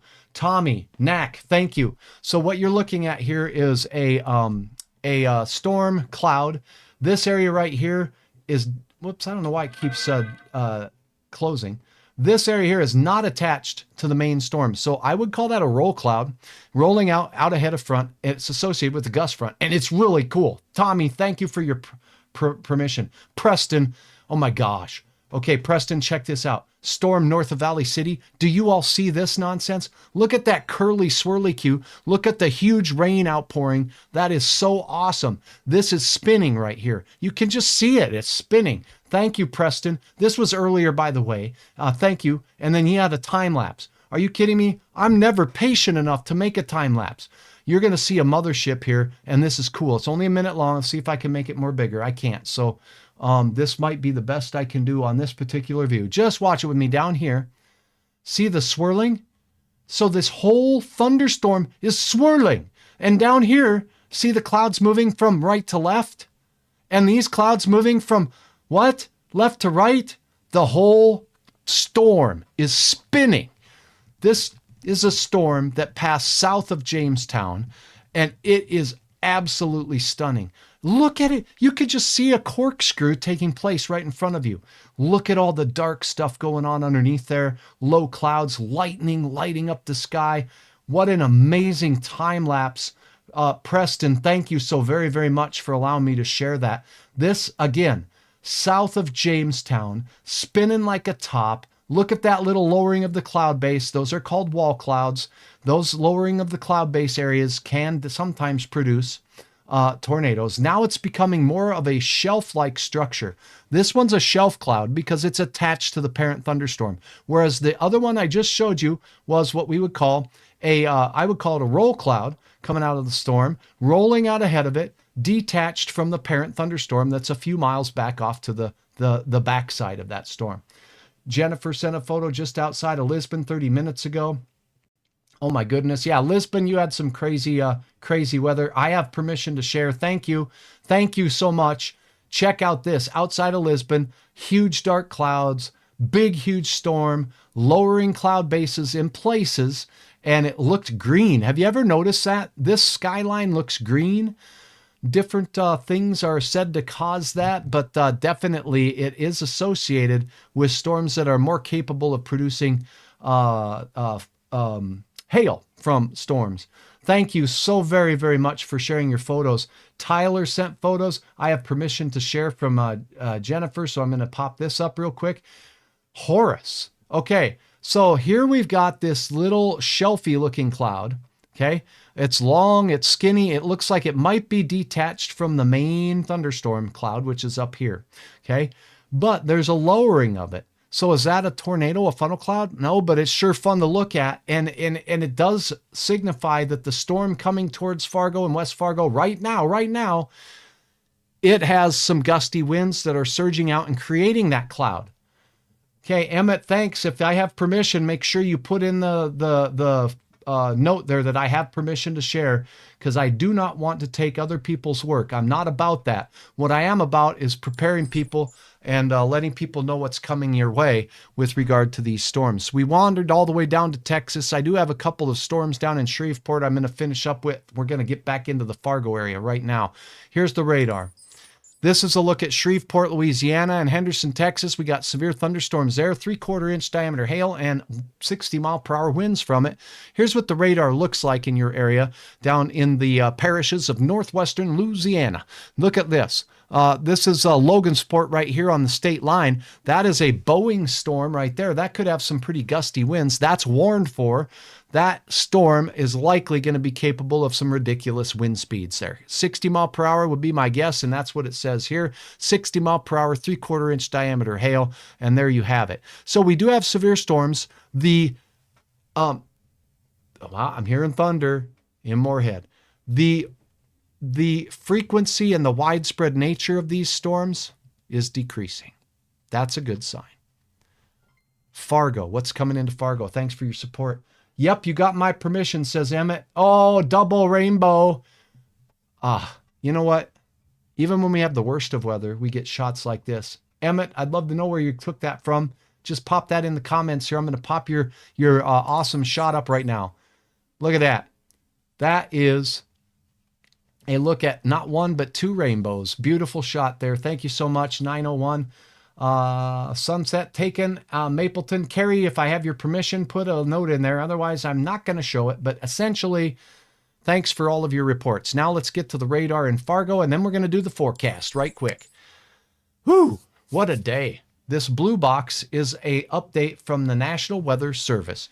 The update from the National Weather Service shows that, well, essentially we have some strong storms forming in the area. I will go ahead and put the text up. This expires in a few minutes. 50-mile-per-hour wind gusts will be possible. The storms are moving east at 20 miles per hour. So, lawn furniture, your trampolines, small dogs. Pedro, did you hear that? Small dogs. Being serious now. Gusty straight line winds are the main threat from this line of storms. Let's get to the latest radar in our area. Here we go. Thanks, Brittany, for sharing a photo too. I'm looking at them as they're coming in here, watching for important information. The storm moving into Riley's Acres. Now look at this. It's just a constant line that isn't moving at all. Let's loop this. Filling in and staying put. It's going to slowly progress to the south and east. Most of Fargo-Moorhead is going to get inundated with some pretty serious rain from this. There could be some hail with a few of these areas, but it looks like the hail is pulsing up and down in different spots. See this little pink cell here? Bloop, bloop. Kind of moved up towards Riley's Acres. You might be getting some hail there. Emden, showers and storms. Enderlin, Leonard, showers and storms. What about shear or spin in the clouds? Let's look for that, because I did get a report in this area of some spin. This area here, greens next to reds, that's shear. There's no question about it. There's some weak spin in the atmosphere not far from Leonard along the leading edge of this almost stationary line of storms. Okay. Brittany Ann shares this. After the storm.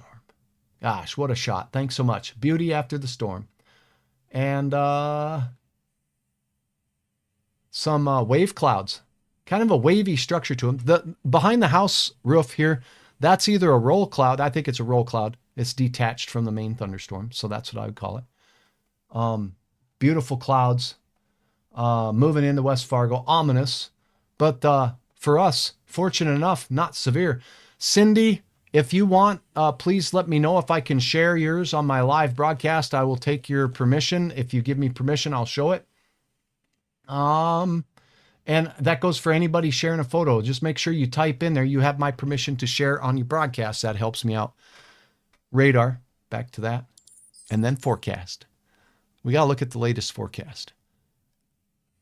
We do have a little bit of shear and spin in these storms, as we talked about last night. These storms are going to kind of drift down to the south and east. These ones, oddly enough, are moving north and east through Barnesville. So Barnesville, you got some showers and thunderstorms. Strongest storm right now in the warned area is heading right into Windmere. This is a very gusty line of storms here. The potential for these still remains to be 60-mile-per-hour winds. We cannot rule out a tornado. It says it's possible. Sometimes severe thunderstorms can produce tornadoes. Your winds in Gwinner, I don't know if that's right. I'm not going to go with that. Okay. Your winds in Windmere and Gwinner, generally ahead of the storm, are going to be from this southerly direction or southeasterly direction. And then this stuff coming at you, your wind's going to switcheroo. It's going to become westerly or northwesterly. Moving into the Windmere area, we have some 1-inch diameter hail potential. We do have some potential for hail that says the hail probability is 100%. But the risk of severe hail is only 60%. So the hail risk with this storm is diminishing a little bit. Remember, it was moving through the grasslands here. That's where the largest hail was. And if I loop it, you can see where the bright pink spots were, and they're spreading out and thinning out a little bit. And we got the backwards C shape again, the dreaded backwards C or bow echo, that bow echo indicating a line of storms that could definitely bring you some winds from the north and west. As you look in Windmere, Cayuga, Rutland, your wind may be more northerly from the storms. Again, hail, possibly up to 1 inch, gusty straight line winds, and we definitely have strong thunderstorms in and along the South Dakota border there, not too far from you in Ellendale and south of Oaks, moving down towards Hecla. So this is where it is now. It's 9:08. Let's look at the forecast. We've done this a couple times. I'll do this. Emily Maddock, if I have permission to use your photo, please type it and say you have permission to use it in your broadcast, and I'll share it. Lexi, thank you for permission. Wow, look at this cloud wall from West Fargo. Look at that little lowering cloud there. That little looks like a wall cloud. That is actually called, pardon me, it's detached from the main thunderstorm. Let me show it to you. Sorry about that. So this is detached from the parent thunderstorm, but that is actually, if I get out of the way just a little bit. So that's detached from the thunderstorm base, which is up here. So this is a roll cloud. It kind of comes rolling in and it rolls along with the gust front. Problem with this particular storm is it's not moving towards us too quickly. So this little cigar-shaped cloud here may linger in that area for just a little while. Thanks, another view of it right here. So that's a roll cloud caused by the outflow from the thunderstorm. Okay, really cool stuff. Cold pools of air spilling out of the storm causes the warm air in town to lift, and it makes this fun cloud. Beautiful shots, and I really do appreciate Lexi's sharing of the photo. Cindy, thank you for allowing me to share. This is west of Gwinner, and yes, I may share this video. Okay, this won't be very big because I cannot make it bigger for some reason.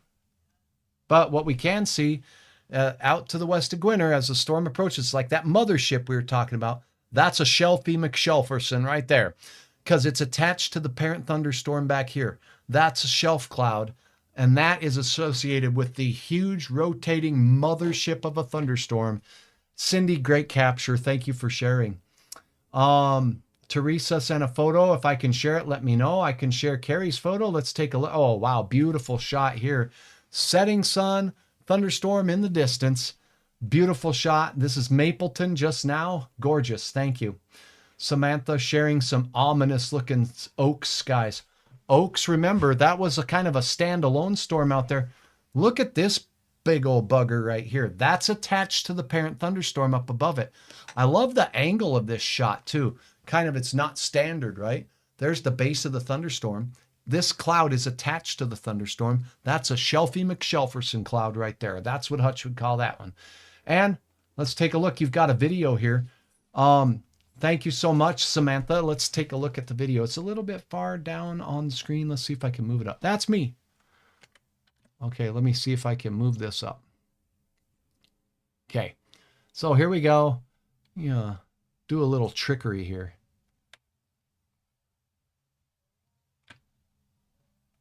You like trickery? Okay, this again, Samantha Carmichael, thank you for sharing. This is a clip of the mothership. That is a Shelfie McShelferson cloud.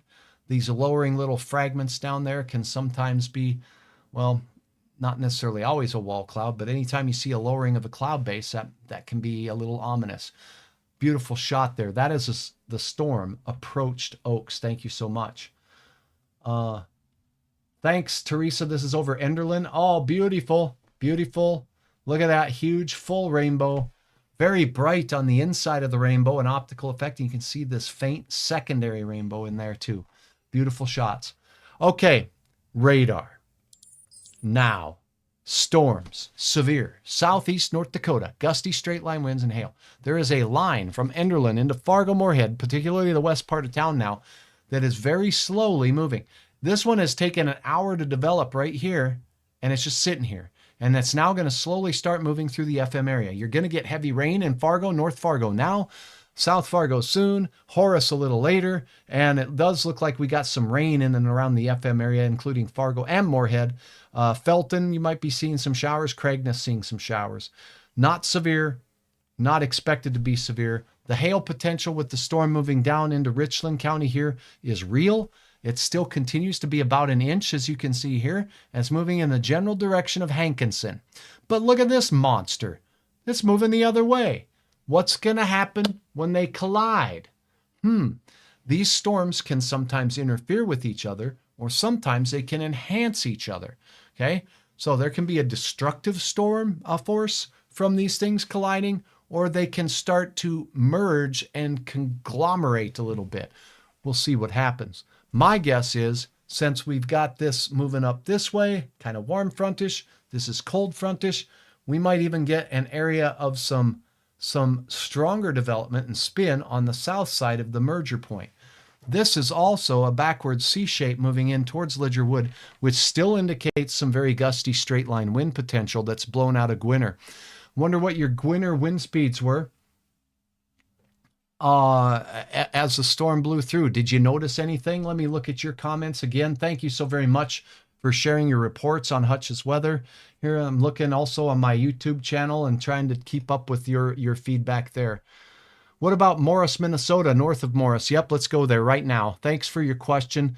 I want to be as responsive as I can. So Morris, what we're seeing out in your area here is some thunderstorms down by Benson. North of Morris, you see Elbow Lake in Grant County. These storms are pulsing up, briefly producing hail and collapsing.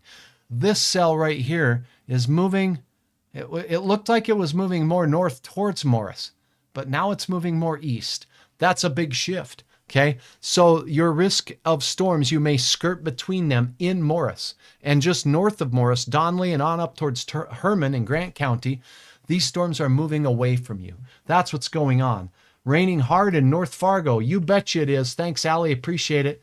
Thanks for sharing your pics, everyone. I appreciate it too. Constant thunder south of Lidgerwood. Lowering from shelf cloud could be anything, question mark. Shelf clouds, they have that scoop look to them, and sometimes they have fingers lowering. You know what that is? When a shelf cloud comes, it's caused by cold, dense air blowing out of the hail shaft and rain shaft. It's a rain-cooled air. That rain-cooled air moving out this way causes the hot air over us to rise up, and what you're seeing is this lowering fingers of cloud, inflow clouds. They're not always wall clouds. So those finger-shaped ones are usually just the inflow or feeder bands. Thanks. Stay wheezy. I'm wheezy right now. All right, Brad, good to have you on board. It's real wet here in West Fargo. Real wet indeed. Looks like I got a tornado warning to share. Good golly, Miss Molly. Here we go. Hankinson, tornado warning. Mantador, tornado warning. Weinmer, tornado warning. Let's go over the specifics of this storm. It's this storm up here. It's the one that I talked about that had this mesoscale convective complex feature to it, that little center. It's forming its own rotation. This is the one that you're all taking pictures of with the mothership working its way towards Weinmer now. That's where the rotation likely is. Let me go to the velocity here and I'll show you. So right in the crook here, right towards Weinmer. You see this? We got the spin here. Let's go back just a little bit farther. And we got spin along this whole line. This is an outflow. This is that mothership arm you're seeing come in. And then the leading edge is inflow going into the storm. And anywhere along here, we could have a spin up. Let's see what this says. It's a radar indicated tornado, so we don't have confirmation yet.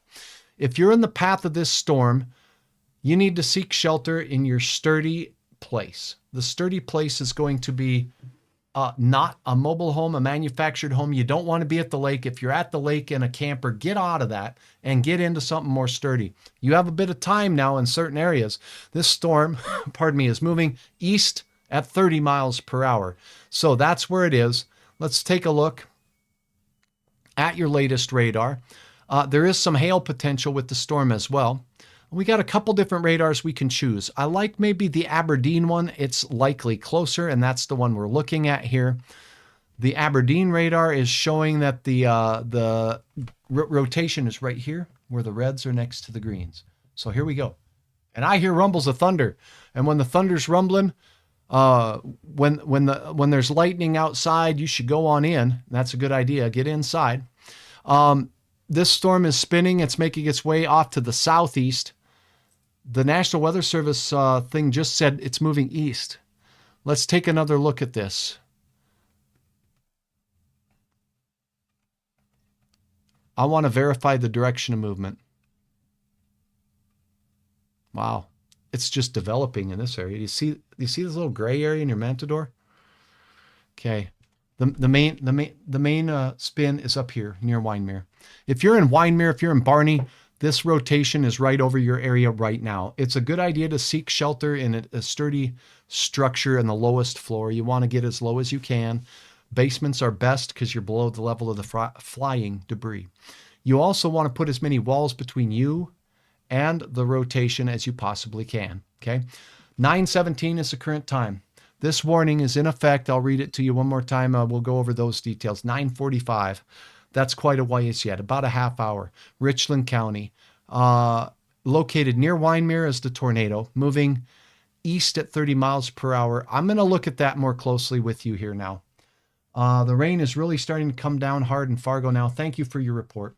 Thanks all of you for watching on the YouTube side, on the YouTube channel. Make sure that you like the video. That does help me out a lot. And if you have yet to subscribe, please subscribe. Thanks a bunch. Now let's cover storms. Moving into Fargo, but now an active tornado warning continues for our viewers in Windermere. It's just been issued by the National Weather Service. Taking a look at the reflectivity data, I just want to get a better idea of the movement of this storm. I think it's more southeast than due east. This is that merger we were just talking about right here. Here is the area of rotation. It's east-southeast. Do you see this 2 symbol? That's 2-inch diameter hail moving in your area, and it's moving southeast. And let's see about the speed now. According to this latest scan, it's about east-southeast at 22 miles per hour. So here we got it. It's moving east-southeast. It's moving right into Windermere now. If you're in Windermere, you should be in your safe place now. Get out of mobile homes, manufactured homes, to a more sturdy structure. You don't have time. This is moving into your area about 22 miles per hour. The rotation is right over the Windermere area as we speak. Here it is. Here's the track of motion. It is from Matador. The rotation is only about 12.5 to 13 miles away. Now, as we time this out, the rotating part of the thunderstorm is right here. It's moving into Windermere now, momentarily. Moving southeast, I'm going to put 25 miles per hour on this. Why? Because there's a little delay in my broadcast between the time I'm making it and the time you might see it on any of your devices, mobile or otherwise. It's as close to live as I can get. Windermere, 9 minutes. So the rotating part of the storm is over you now and will continue to be over you for at least the next 10 minutes or more. It's on towards Moselle by around 15 minutes from now. 15 minutes from now would put this at about, 35 after. Okay, and it gets into the Matador area about 32 minutes from now. So we're going to be pushing about 10 to 10 here with this line of storms and an active tornado warning. If you happen to miss Hutch's weather throughout the week, well, first of all, I just want to welcome you and thank you for putting your trust in me to watch the weather for you. But secondly, I want you to know that there was spin in the atmosphere that we saw. But what we didn't know today was how our clouds and showers and thunderstorms this morning would interfere with our risk for severe storms. We've had more tornado warnings, and we've had some images shared with us from a couple of these storms of some pretty stout tornadoes. Raining hard in Fargo. Let's get to Fargo here in a second. Again, this severe thunderstorm is merging with another one. It's going to be very interesting to see how these two gel and merge together. But this tornadic storm is right now right over Windermere, right over Highway 13. There's strong rotation evident on the Doppler radar. I'm going to look at my Weather Service link and see what they're sharing with regards to messaging. Not seeing much from them. I'm going to check the Bismarck messaging. There's been some counties removed from the severe thunderstorm watch. We've been talking about all but done in some of those areas. So again, the Grand Forks area, severe thunderstorms warning, Windermere. It's moving east-southeast. Barney, you are in it. Morton, you're right near it. This thing may shift direction a little bit as it merges with this particular storm. It's going to be difficult to predict exactly how those are going to transpire. I was going to go right to your forecast. I'm not now. There's a tornado warning. So we're going to go right with the latest data on this. I'm going to stop the loop. I'm going to go ahead and look at the storm relative velocity and look at where the spin is. From the radar in Aberdeen, South Dakota, not in Mayville, Aberdeen, what you're looking at here, and it's important to know which radar you're looking at, is some pretty unorganized rotation. There is a lot of outbound wind here and some inbound wind here. So this rotation is near the Windermere area. It's fairly weak right here. This is a rolling of the air. The top air is moving away from the radar. This is closer to the ground air. It's moving away. The green is moving towards, I should say. I made a mistake there. My apologies. We do have some areas where we have reds and greens next to each other, but the area of concern is right here over Windermere right now. Not sure what you're seeing. I'm going right to your feedback right now. Let's see what we got. How do I send a picture of the weather? Michael, you can send a picture of the weather for now right here on this feed. So just upload it to this feed if it will let you. If not, you can send it through Messenger, and I've been from time to time checking Messenger readings.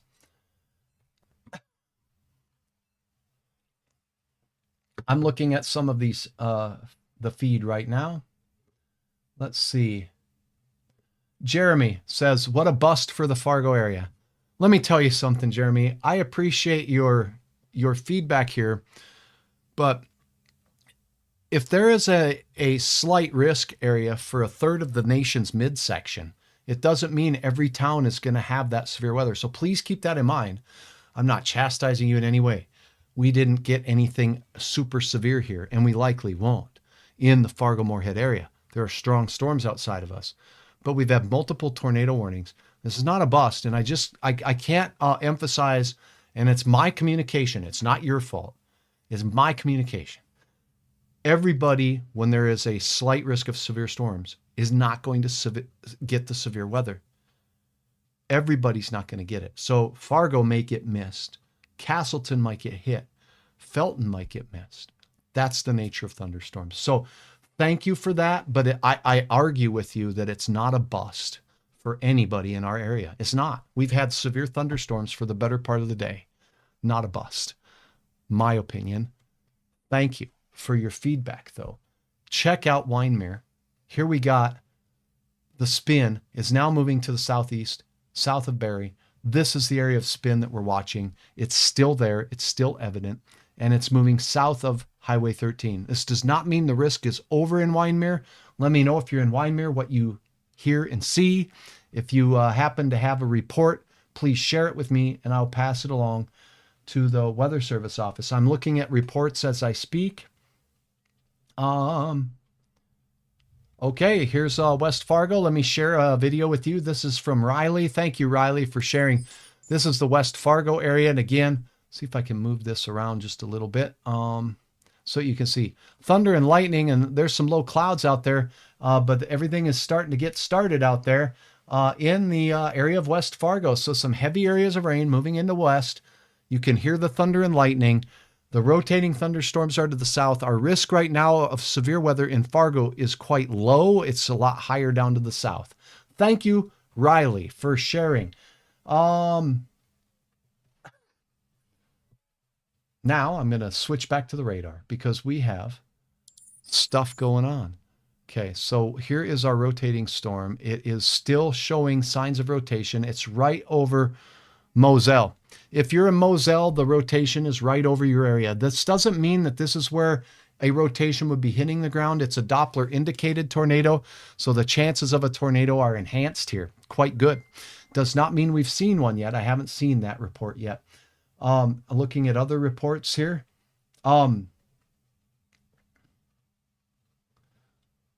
Yeah, thanks, Mandy, for sharing that video of the I-94 flooding. I've heard about that.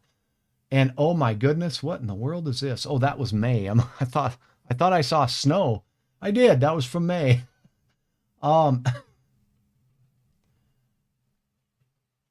Barney, North Dakota. Curious if there's a concern for a tornado. In the Barney area, I think the risk is lowering as the storms are moving to the south and east of Barney. It's really close to you. You are in the tornado warning. But here's the rotation. So with any luck at all, it continues its southeasterly trajectory, but that means the folks in Mentor are in bad shape. You're in the tornado warning. I would prefer, if it was my family, to be in that safe place, in that shelter, staying away from windows. This is dangerously close to you. I can measure exactly how far it is away from Barney. That circulation is right here. And that is only 4 miles away from town. That's not too far.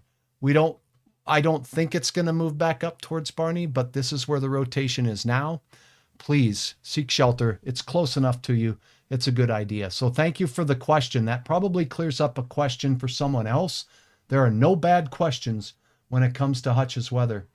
Looking at other posts. Moderate heavy rain, thunder, lightning, West Fargo. Thank you so much. I appreciate the report Tracy.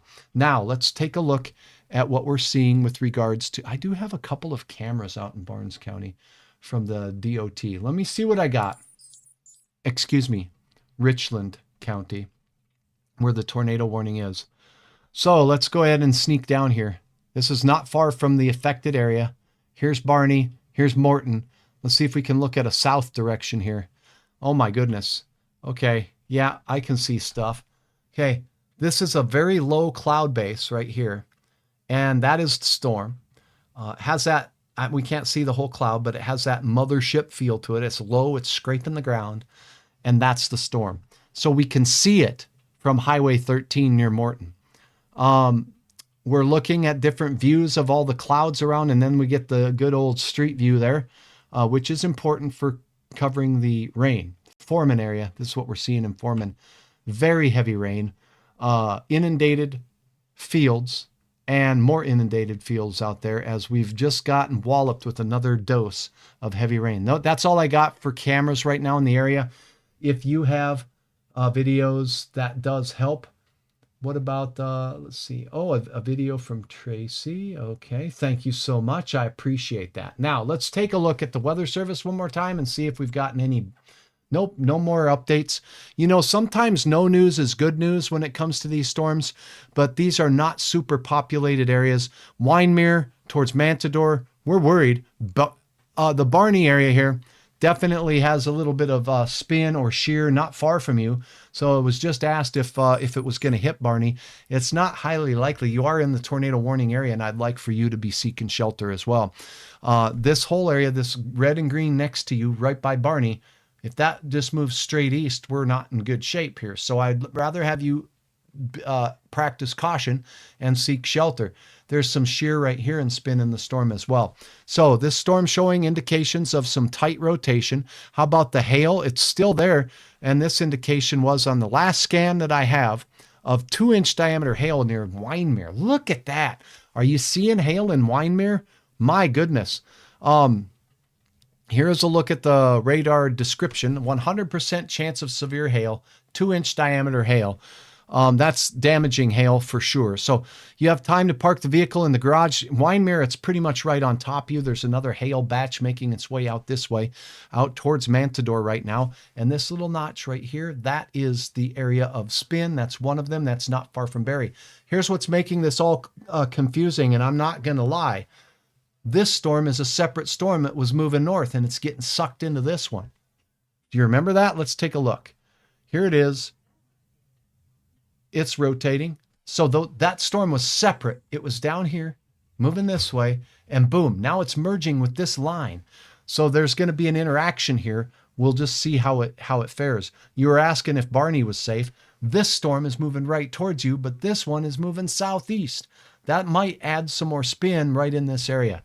This whole area is under a tornado warning right now. That warning is in effect. Mantador, you are definitely in the path of the tornado and the tornado warning. And so you all should be seeking shelter in Mantador right now.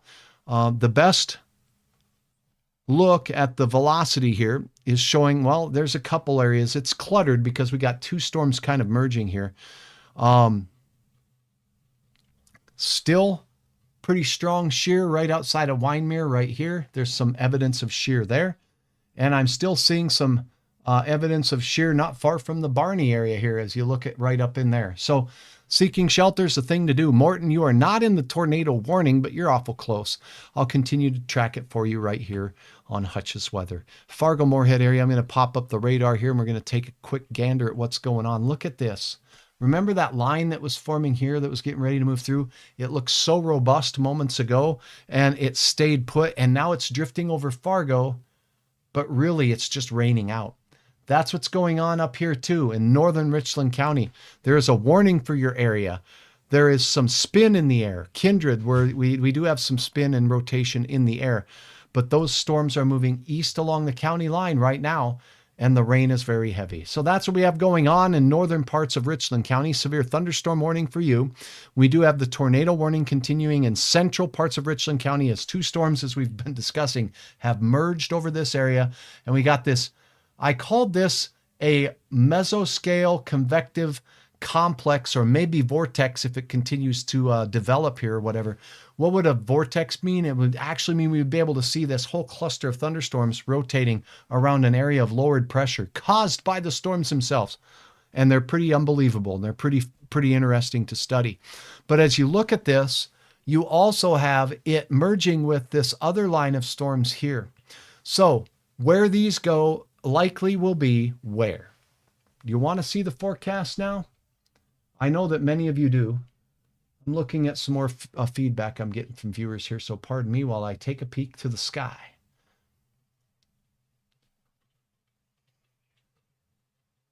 All right.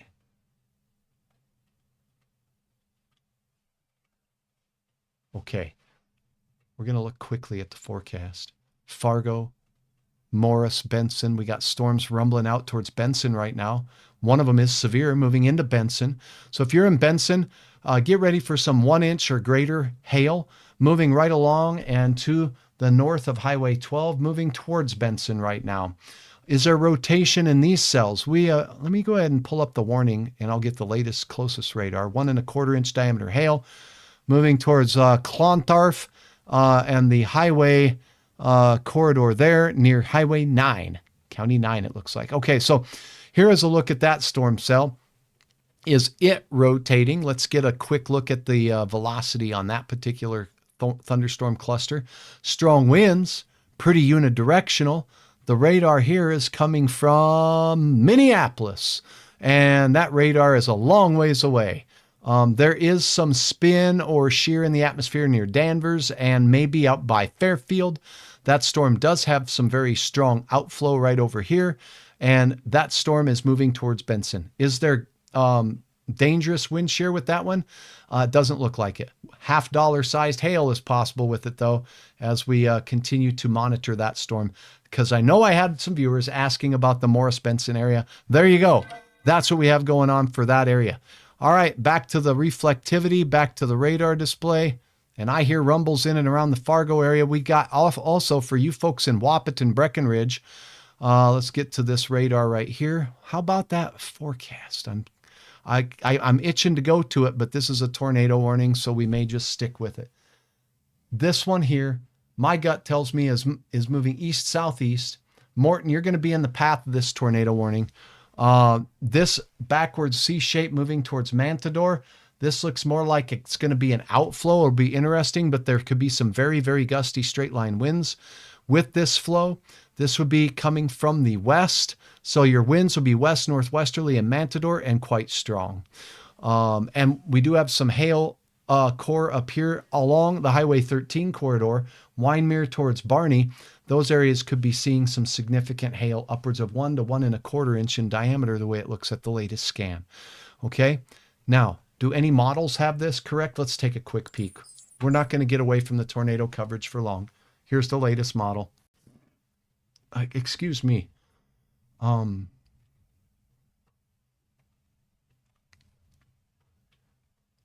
back 1 hour. Okay, here we go. We're at 9:36. We're covering storms. I'm meteorologist Hutch Johnson, and thanks for sticking with me here as we watch storms work their way through southeast North Dakota, northeast South Dakota, west central Minnesota. This model appears to have the majority of the cluster of storms that are in our area as we cross into the 10 o'clock hour. Here is a look at the 10 o'clock hour, and there you go. There is a look at where the storms are supposed to be at the 10 o'clock hour. We're pretty close. They might be a little bit too far advanced. Notice how, as we go through the evening hours tonight towards midnight, here's midnight, it's all out of the Red River Valley and we're done. The watch lasts until 10 o'clock for the next 23 minutes. Then the watch is over. But we have a tornado warning, right? And we have a very gusty straight line wind producing storm right here that is expected to go here. Where is that? I might ask. That's Otter Tail County. So if you're in southern Otter Tail County, Grant County, this storm is expected by this model to move towards you. Storms from the Morris and Benson area will continue out towards maybe Little Falls and out towards the Brainerd Lakes area. and then the energy, at least in the northern fringe of these storms, tapers off. These southern banders here may have a little bit more intensity into the overnight. You're now looking at 2 or 3 a.m. They're out of our area completely, heading toward the Twin Cities, and their intensity may or may not be severe. That's Model A. We're going to look at Model B. Model B, this is your forecast for tonight. Model B shows our storms that are working their way through the area now. What time is this? This is going to be midnight right here. So both storms, this one doesn't show them well at all. It doesn't have anything moving through Fargo. I don't like this model. Boo. Okay, we're going to go to a different model. All right. That one did not initialize well. This is interesting. Do you see this development here? These two lines are merging. This model says, uh-oh, that's going to move north. So this has some heavy rain showers and thunderstorms pushing north into Highway 2. Something in my little brain here says that might happen. The cluster along the South Dakota border in west central Minnesota continues to move east and southeast. You're now looking at midnight. By midnight, it's mainly out of our area, heading into southern Minnesota. We have this northern cluster, but the intensity appears to diminish quickly as we go beyond midnight. And we're done, according to this. I think this model might be the best. Why? I can't tell you why I like it. I think I like it because I'm seeing two areas on the radar right now if we go back of radar movement. We got this band over here, this to the east, and it's moving this way. So if that model's correct and it gets out ahead of this main line, then it's going to push up through DL and on up to the north. And there is a chance for our northern counties close to Highway 200 seeing more rain and thunderstorms tonight. Not necessarily severe. A lot of this activity here moves this way and south and east. I buy that. That's where Hutch puts his 2 cents in the forecast, and that's what I think is going to happen there. We're getting some good moisture now. 5,700s reported at the end on site for the Fargo area. Northern Cass 4,200s right now. As we look up in Grand Forks, 5/100ths of an inch of rain in Grand Forks. Not a lot for you folks. Nothing up there well, let's see. We got over 2 inches reported in parts of Stutzman County from the North Dakota Agricultural Network. Tornado warning update. Mantador, Barney. You can see this comma shape to this. This is the outflow. This is the cold front of the storm blasting out towards Mantador. That area here, this backward C shape, gusty straight line winds, and a tornado warning is in effect. This storm here just merged with this other storm here. It'll be interesting if we still see this counterclockwise spinning mothership, if you will, work its way through. I want you to check this out, and I'm going to loop it. So here it is coming in, the main mothership storm that you were sharing, and now it's veering off to almost due east. You see that? It was moving this way, and now it's, oops, I'm going this way. This band of it is still moving south, but you can still see the counterclockwise circulation to this whole cluster of thunderstorms. One good thing is that the pinks and the hail core seems to be decreasing over the last couple of scans. What does that mean? Does that mean it's over? No. But what we can do now is look at the cloud tops with these storms. And I'm interested to see if the merger of those two cells is going to produce a decrease in the cloud top heights or the updraft, and it did. That second storm coming up from here may have interfered with the updraft of the main mothership storm that was moving out of Lisbon, that moved out of Fort Ransom, that moved out of Marion and caused damage. Very interesting stuff. Will that be the choker that chokes this storm out and ends it? That's pretty interesting stuff, don't you think? All right, I'm going to peruse for questions from you on all channels. I'm starting with the YouTube. YouTube, hi. Thank you so much for hitting the subscribe button, but I appreciate the like buttons as well. We've got upwards of 1,000. It looks like 750 people watching on YouTube right now. You all are the most goodest, and thanks for trusting Hutch with some information. Mike, good to see you here. Tammy, good to see you. Fergus Falls getting dark clouds and lightning. You betcha. And there's going to be a few more. And also Wadena seeing some of that activity move its way through. I am in Wyndmere, and the rain just got here. Very light wind, and the sirens were on, but then they shut them off. Good. I'm very glad to hear that. That storm was rotating, but you were right where those two storms merged. And I believe that there's some weird acts of nature that went on when the two storms merged together. So that's pretty hard to figure out for models and for Hutch's little brain. It's a little bit hard, but it was interesting to watch. I'm glad that you noticed very little. Thank you, Jim, for your report. Hey, what website do you use for your charts here, Hutch? Thanks. I have a lot of websites. You can see here in my post, if you read below, that for my forecast model animations here, I use a site called Pivotal. This is a radar product, and I totally love this product. It's called Radar Omega.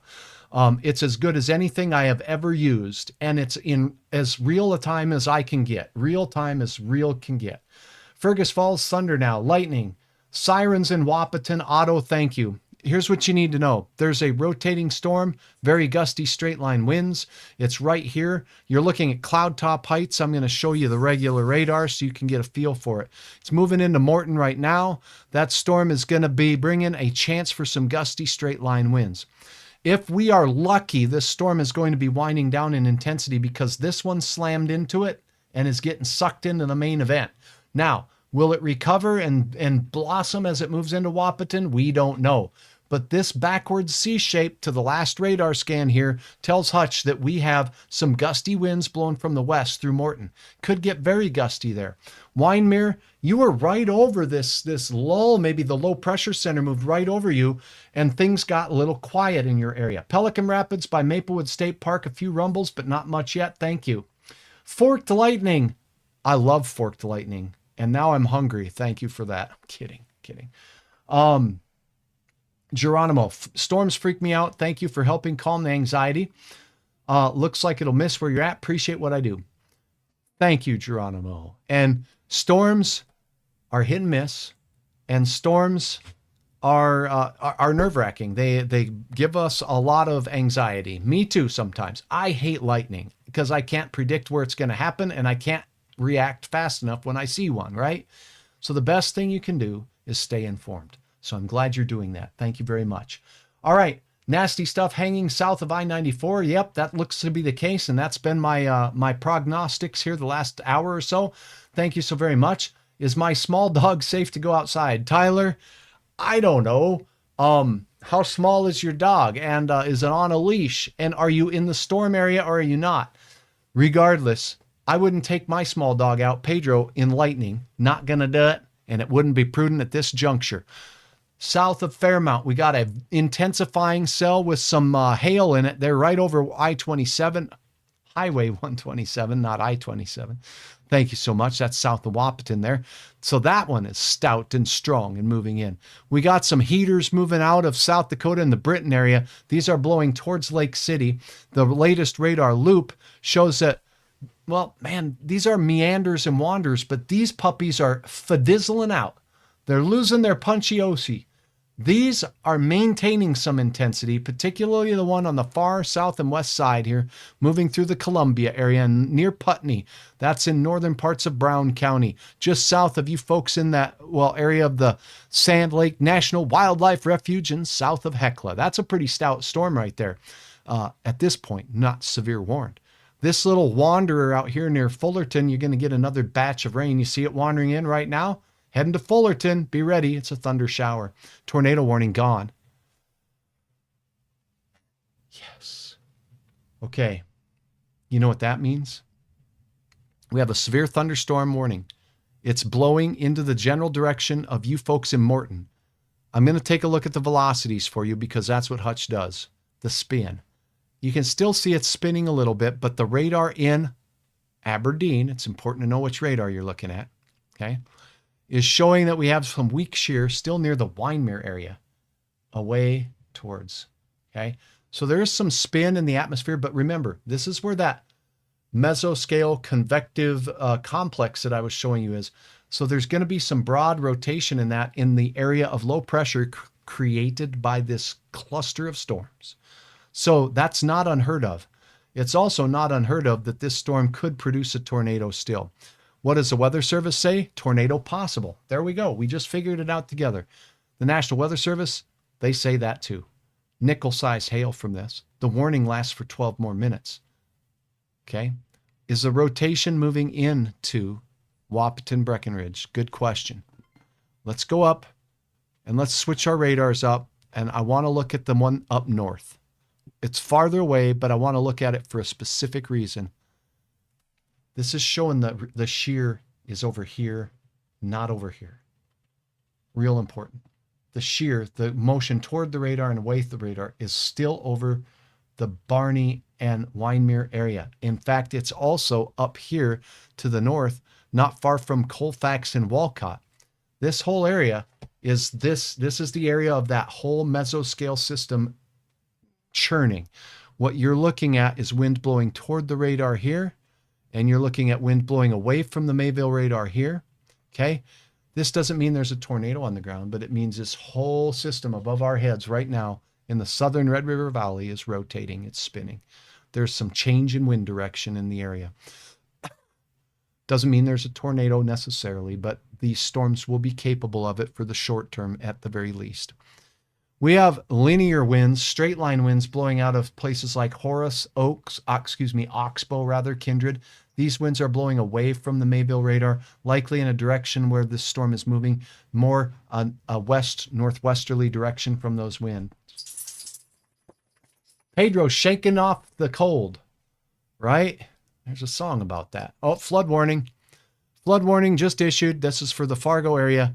You don't get it faster than that. This flood warning is not the necessarily, oh, it is. It's a river flood warning. Maybe it was just updated here.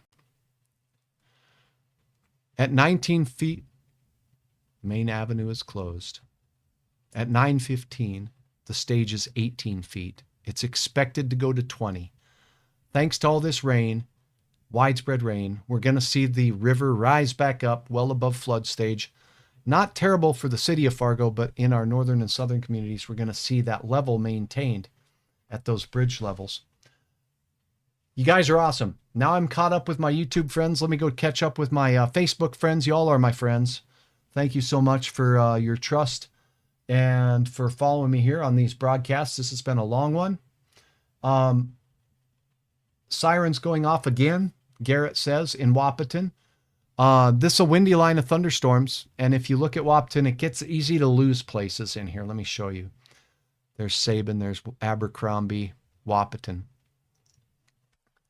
The radar in Mayville shows your winds are more this way out of Wahpeton. That's what your surface winds are doing. They're this way, okay? Unidirectional wind. This wind is also blowing into the storm, okay? This is the stuff we got to watch out for. This stuff here in Wyndmere when it starts blowing out that way. So there could be some spinning going on in this storm. When you think this will enter Minnesota, southwest Minnesota, as Moorhead has pouring rain. Thank you, Chanel. I appreciate your comments. Yeah, it's also dark. I just noticed when I was in here, it wasn't dark. Come back if you need to. Yep, I could use a break. But I do want to look at a couple of things here yet, as I always do. Even if I take a break and go off the air, I'm still looking at this stuff. Y'all got to understand that. Here's a look at the spinning motion that's in the area near Colfax right here. So that's the reason I'm more concerned about this is because the green and the reds are touching each other. There's no white in between. There's no light gray in between. So there's still some spin in this storm. And it's not far from Walcott, and it's outside of Colfax. And it's how far outside of Colfax? Due west of you by about 6 miles. Pretty strong winds in Walcott, Ali says. Thank you very much. It's nice to know, what you're noticing with the storm as well. We're not going to get real great Doppler radar measurements of wind speed with this at this particular point just because of where our radars are located with respect to this storm. Storm threat. The severe thunderstorm watch has been dropped in a few counties. Let me highlight where that is so you can see. Here we go. Done. Your threat is done in Grand Forks. I think you're all but done in Bismarck. There's a couple of strong storms out in the Bismarck area, but realistically, the strongest of the storms are farther to the south and pretty much wrapping up. So, severe weather threat remains in effect for southeastern North Dakota, the James River Valley. This is only until 10 o'clock. So for the next couple of minutes, let me double check that here. What about west central Minnesota? West central Minnesota has it in effect until midnight, it looks like, 2 hours and 7 minutes. Aberdeen, 7 minutes left. Fargo, an hour and 7 minutes. It looks like they may have, did they extend it, or did I just not pay close enough attention when it was issued? All these counties have different end times, an hour and 7 minutes for Fargo, Lemoore, Ellendale. So that puts us at about 11 o'clock at night tonight. I could have swore it said 7 o'clock early, or excuse me, 10 o'clock for the end time earlier tonight. Looks like we got a flood watch for the Red River in Richland County. And that also includes your neighbors there on the Red River Valley in western Minnesota for parts of Traverse and Wilkin counties as well. Or I should say Wilkin, right? Okay, you're welcome.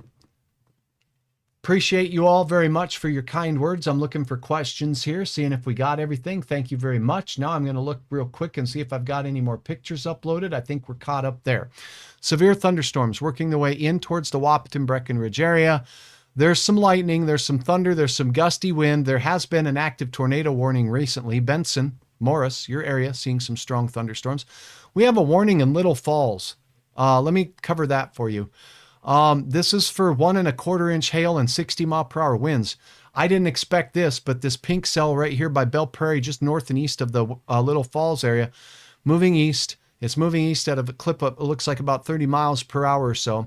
Was capable of huge hail as it was in the western reaches of the warned area along the Highway 10 corridor, and now it looks like it's decreasing in intensity a touch. So sometimes, even in areas I'm not expecting the severe storms, we can get a severe thunderstorm to fire up. Now we go back to our area real quickly. There is 5 minutes left in this severe thunderstorm warning. The gusty straight line winds are moving right through Morton now, and this hail core and thunderstorm core moving in the general direction of you folks in Wahpeton and Breckenridge. Will it remain severe? It's pretty strong. The hail core does look like it's subsided a bit. The wind threat with this may still be quite strong, but I'm not certain of all the wind measurements we're getting from this cell from the ground stations. What about Park Rapids, Minnesota? These cells in the Detroit Lakes area will be lifting north just a little bit, and I do think we'll have some rain and thunder in the Park Rapids area. This area up here has a lot lower energy in the atmosphere for thunderstorms to continue, and therefore the risk of severe is very low in your area for the way it looks now. But that said, just south of Brainerd here, Little Falls, a thunderstorm just fired up because it felt like it, and it became severe because it did, and it made big hail. So that can happen sometimes in an environment such as this. I think we're on the downhill side of this puppy. Tell you what's going to happen. I am going to take a break at the cancellation of this warning. I am looking at it right now. I'm going to look at all the best information I have on the sideline right now. I'm looking at wind speed and peak gusts reported from the end on that cluster of instruments. And it looks like the lightning is fun out here, isn't it? Looks like the peak gust from this storm at 33 feet was about 40 miles per hour in Richland County. I'm not seeing, at least the stationary instruments that we have across the area, seeing many peak gusts that were too substantial from this line of storms moving through Richland County. That is good news, right? The instruments we have not catching the strongest of the winds. But that doesn't mean that this little batch of wind moving right here towards the Wahpeton area behind my hand isn't a little stronger than what went over the instruments. This is at what we would call the apex of a bow echo, and the winds would be from the west. And because it's bowing out, the strongest of the winds tend to be pushing it into this bow shape. So there could be some gustier winds, stronger than say 40 to 50 miles per hour in that. And that's what we need to watch for. So we'll see what the Weather Service wants to do with this warning. I'm glad that's their problem and not mine, but it does look like there's been a general trend towards a weakening of the intensities. There's been a general trend towards a weakening of the echo tops, in other words, a lowering of them. Earlier, we saw these bright orange colors. Now we just have this little kind of faint orange color on the latest scan on this cell near Morton. How tall is that cloud top? 42,000 feet. Oh, it just dropped. Okay. It's collapsing right over Morton, right over Morton. So that's good news too. So that storm is decreasing in its height, as are all of these storms north of South Dakota. These storms out here still have some real high height to them in Benson. You see all the oranges there? So those cloud tops are exceedingly high over Morris, over Benson, and heading in the general direction of Paynesville right now. Hancock, those storms have a height of 50,000 feet. Those are the main event now. I think we're on the collapse side. The energy in the atmosphere may be stolen by those storms. That's what it looks like to me. Everybody, I appreciate you. I've been on for an awful long time tonight, and I know that. I know that you've checked in from time to time to see what's going on in your area, and I really appreciate your trust. Thank you for watching. I'm going to take a little bit of a break here. That doesn't mean I'm not quitting on you. I'm going to keep my eyes on it. I'll let you know if something becomes severe, and I'm going to go grab myself a break here because I need one, and I will be back in a bit here to keep you updated. Sirens in Wahpeton, Otis says, heavy rain, Glendon, thunder, rattling windows. Yep, it's going to be noisy, but I'd rather have noisy than tornado warnings. And I think, with all my heart, we may be done with the risk for tornadoes in our neck of the woods here, even though this was a very tightly rotating cluster of thunderstorms. So, reflectivity. Oh, I just looked, and a warning's been issued for Fergus Falls. So, this windy line of storms right here and this rotating cluster has prompted the National Weather Service to extend a warning, a severe thunderstorm warning, for places like Abercrombie, Dwight, Wahpeton. It's this entire area. It went back to Barney. So they're including this whole area in one huge thunderstorm warning for all these thunderstorm cells. What does that mean? Not all of us in this big, huge polygon area are going to see a severe thunderstorm type of thing. We're not all getting hail 1 inch in diameter. We're all not going to get 60-mile-per-hour winds, but you know that. This storm moving towards Wahpeton, though, does have the backward C shape, and there is some gusty wind potential from the storm. And so the National Weather Service has chosen, and rightfully so, to extend a warning for Richland County, and that extends all the way into you folks in the Wilkin County area and parts of western Otter Tail County, right up into Fergus Falls. So the Highway 210 corridor, Fergus Falls to Wahpeton, all along that through Foxhome. We do have a nasty line of storms that is kind of persistent down here near Nashua, Campbell, those areas in Tenney. Been a few spinners down in that neck of the woods over the last few years, hasn't there? Those storms continued. Yeah, you can still see the spiraling with this. Do you look at it? Line 1 merging with line 2, and it's still wrapping around. There's the center. You see the hole in the storm right there, the donut? Is that still over Windmere? Yeah, it's over Windmere and Barney. So we have a severe thunderstorm warning. Wahpeton, Breckenridge, gusty straight line winds will be the main threat. Hail is not. The hail risk is about nickel-sized. Nickel-sized hail, 60-mile-per-hour wind gusts from this severe thunderstorm. But not all of us will get it that are in the warned area. Isolated areas. Best chance, Wahpeton, Breckenridge. That's a good chance at seeing it there. And there's also the Hankinson area with this leading edge of storms right here moving in. And there it's moving into Hankinson right now. So right along the South Dakota border, we have some very stout, severe thunderstorms. The warning continues. Excuse me. Hutch has got to take a break. I will be back with continuing coverage. If storms approach you, stay safe. Stay informed and stay away from windows. Report any severe weather to your local authorities. And again, thank you so much. I appreciate your support here on Hutch's Weather. I'll step out for now, and I'll continue to track the storm for you one way or the other right here on Hutch.